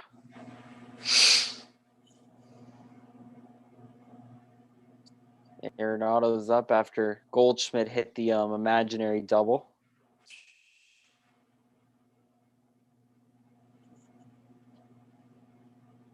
Oh, why didn't Goldschmidt go to third on that? Oh, it bounced back so quick. Yeah, I guess he throws pretty hard and it just ricocheted right back to him. Yeah, I think he's more likely to go there if it's a 1-run game.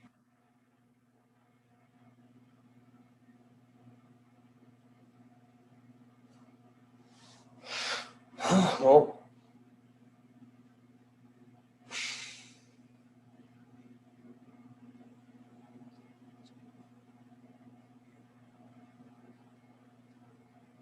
ooh, nice slider. What was it, curveball? They call that a curveball? I don't know if that's he throws an 87 mile per hour curveball. Wow. Oh, I thought he Seemed more like a slider. Yeah, I've never heard a curveball that fast.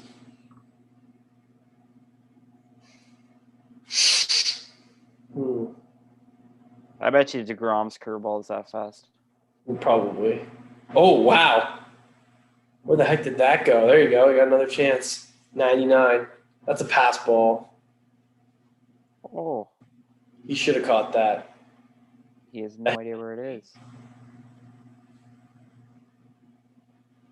Oh, that must have hurt. That must have hit where there was no padding. That's 99. Let's see it on the replay. Oof, yeah. The side of the leg, knee on the knee there. 99 where there's no padding covering that spot. Let's see. Oh, Oh, the arm. Oh, it's the arm. It hit him in the arm, I think.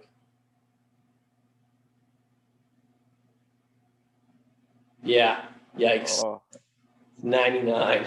Oh, gosh. that's gotta hurt. Definitely. Oh, man. Can't imagine taking that.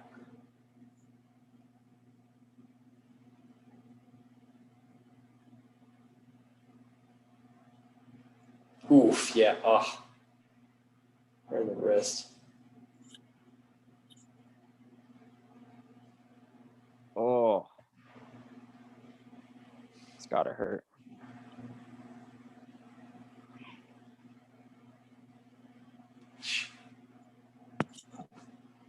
Crud. Mm.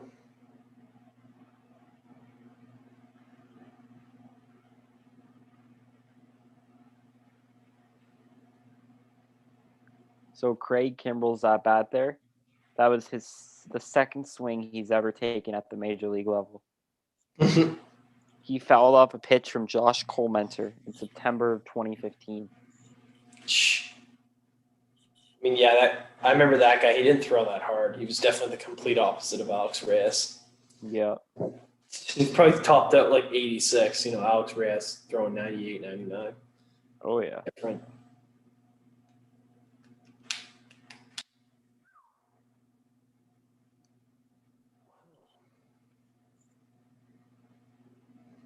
Okay. Yeah. Kimbrel looked wild even in those warm-up pitches there, or practice pitches. Yeah, just to make sure Contreras can still catch the ball. Yeah. I think Kimbrel can throw the ball accurately. Like crud, he's looking pretty shaky right now. But, I mean, that ball should have easily been caught by Contreras. Yeah, I'd call that a pass ball. If it hits you 100%. that high on a catcher like your wrist, that's definitely a pass ball. The first one would have been a wild pitch, no question about it. But that's Yeah. Agreed. all right. 3-1 count. You need to throw a strike here. Don't want to give a leadoff walk. That will get the run home. Yeah, but Now they got to find a way to get another guy on base. it's all Or just- Kimbrel wanted there.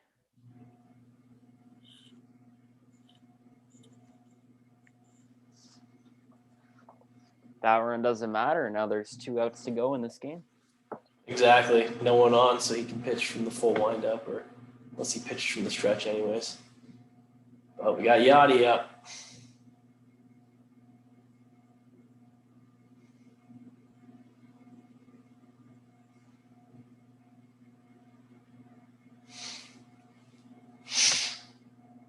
Ooh, he's 3 for 10 in his career with a home run against Kimbrel. All right. Oh, Yachty also has 7 home runs this year. He's usually not much of a power guy. No, he's been good this year. Really good. Yeah, he has been. Wow.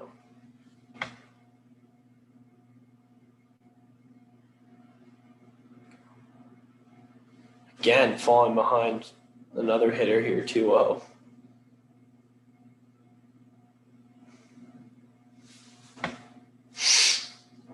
Mm-hmm. 3-0 now. Wow. This guy cannot hit the broadside of a barn right now. No. Started him off with 2 straight curveballs out of the zone. Let's try the Missed fastball. the Oh, fastball. can't throw that for a strike. Oh, he got the green light, but he fouled it off. That was probably ball 4. I think a guy like Oh, Yadier Molina just has the green light. I don't even think he needs to be given permission to swing on that. Yeah, he is Yadier Molina. That probably would have been a call to strike, though, anyways. Even though it's a bit off the plate, that's just what the ump's been calling this game. Yeah, he just keeps spreading out that strike zone. It's almost in Illinois. Oh, just a bit low. Wow, I'm sure the Cubs don't like that. That was called a strike, I think, earlier. Oh, yeah. Oh, Just giving it to the ump. Well, who's that coming in? Number 7? Was that Max Moroff? I think so.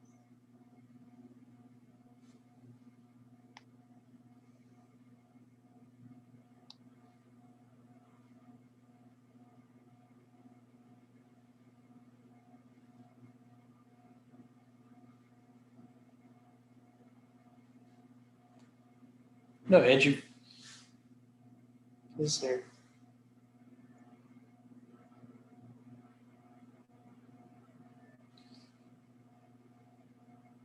All right, Harrison Bader. Now they got the tying run on. Homer wins it. Still can't throw a strike, Craig Kimbrell.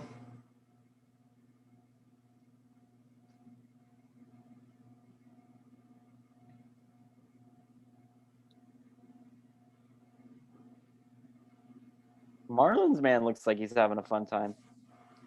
Oh, yeah. He's talking to the ladies. I mean, he's a pretty loaded dude. He's a lawyer. Oh, So sure that helps, even though he's like 60. If I see one more pickoff attempt, Yeah, it's like, dude, you haven't been throwing strikes. yeah, focus on the hitter. Oh, man, nice rip.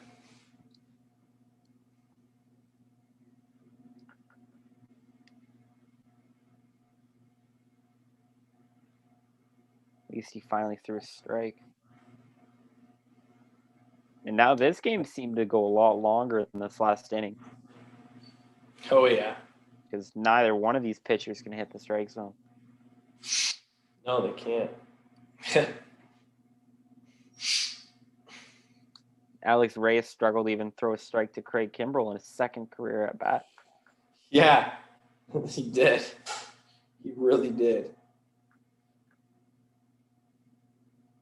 It's like you're facing a relief pitcher. Like, come on, just literally just throw pitches there.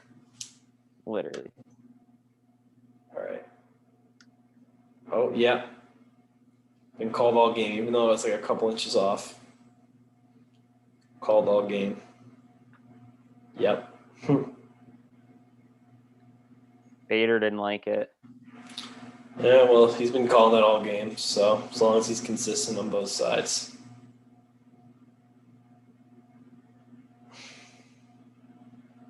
Yeah, there's definitely been a lot of calls that have went against the Cubs this game. Yeah.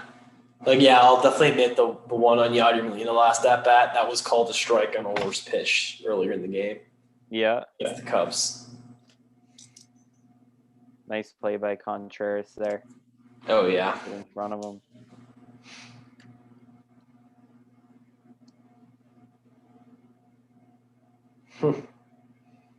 So 3 straight fastballs.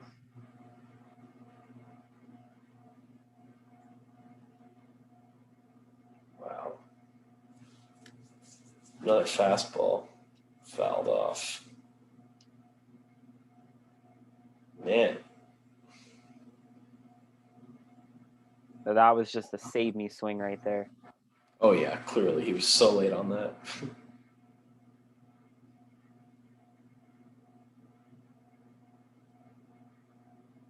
He decided to swing so late. I'm surprised he even made contact. Oh, he froze him.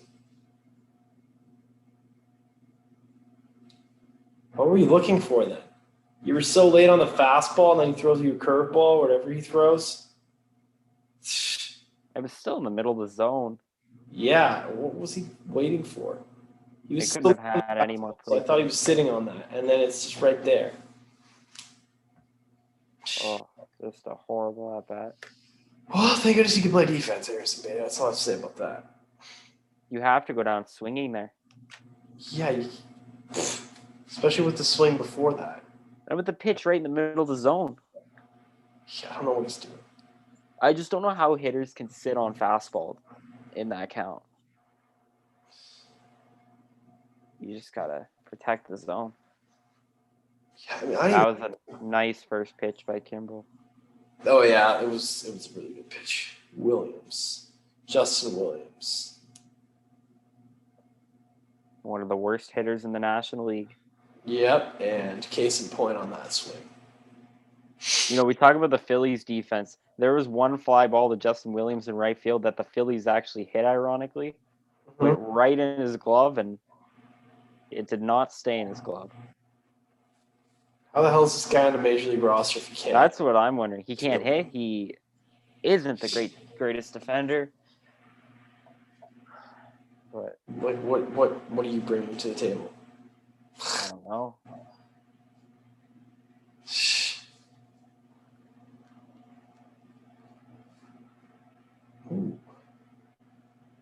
Like, I'll accept Danny Jansen batting 150 because he plays really good defense, but I'm not going to accept a guy batting 175 and just can't do shit defensively. Oh, man. Well, Cardinals with runners in scoring position tonight, 0 for 10. Oh, another foul off.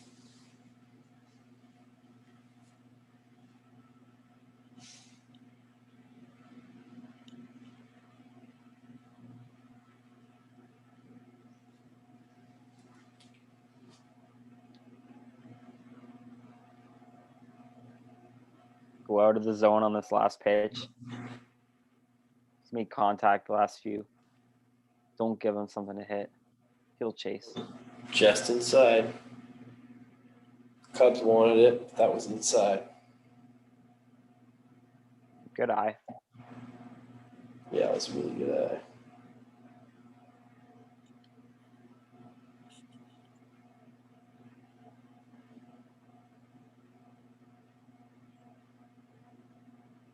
He's thrown 4 curveballs. Justin Williams.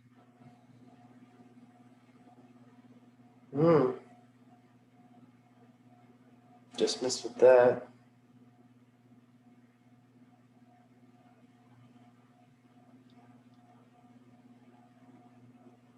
Seems like he has good plate discipline. Maybe it's just this at bat, but Maybe. I'll take a look What are his walks like?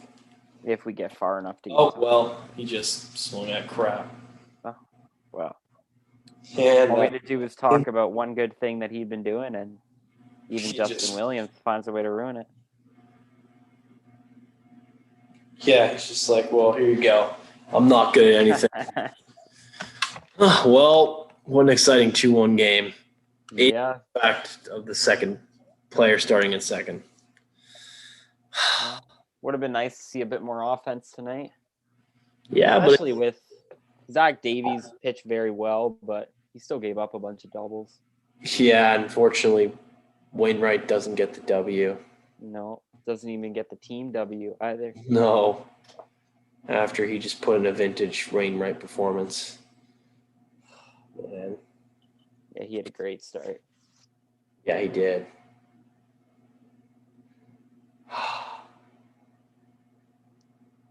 Oh, well.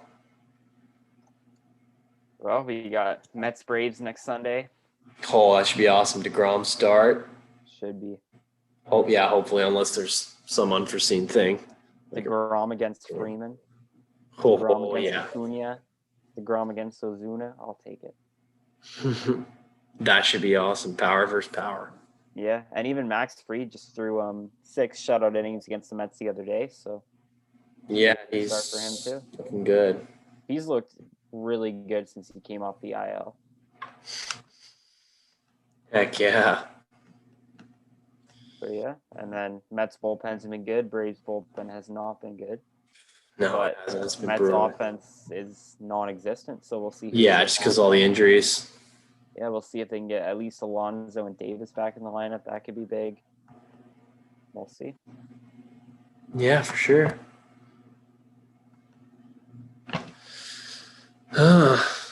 Well.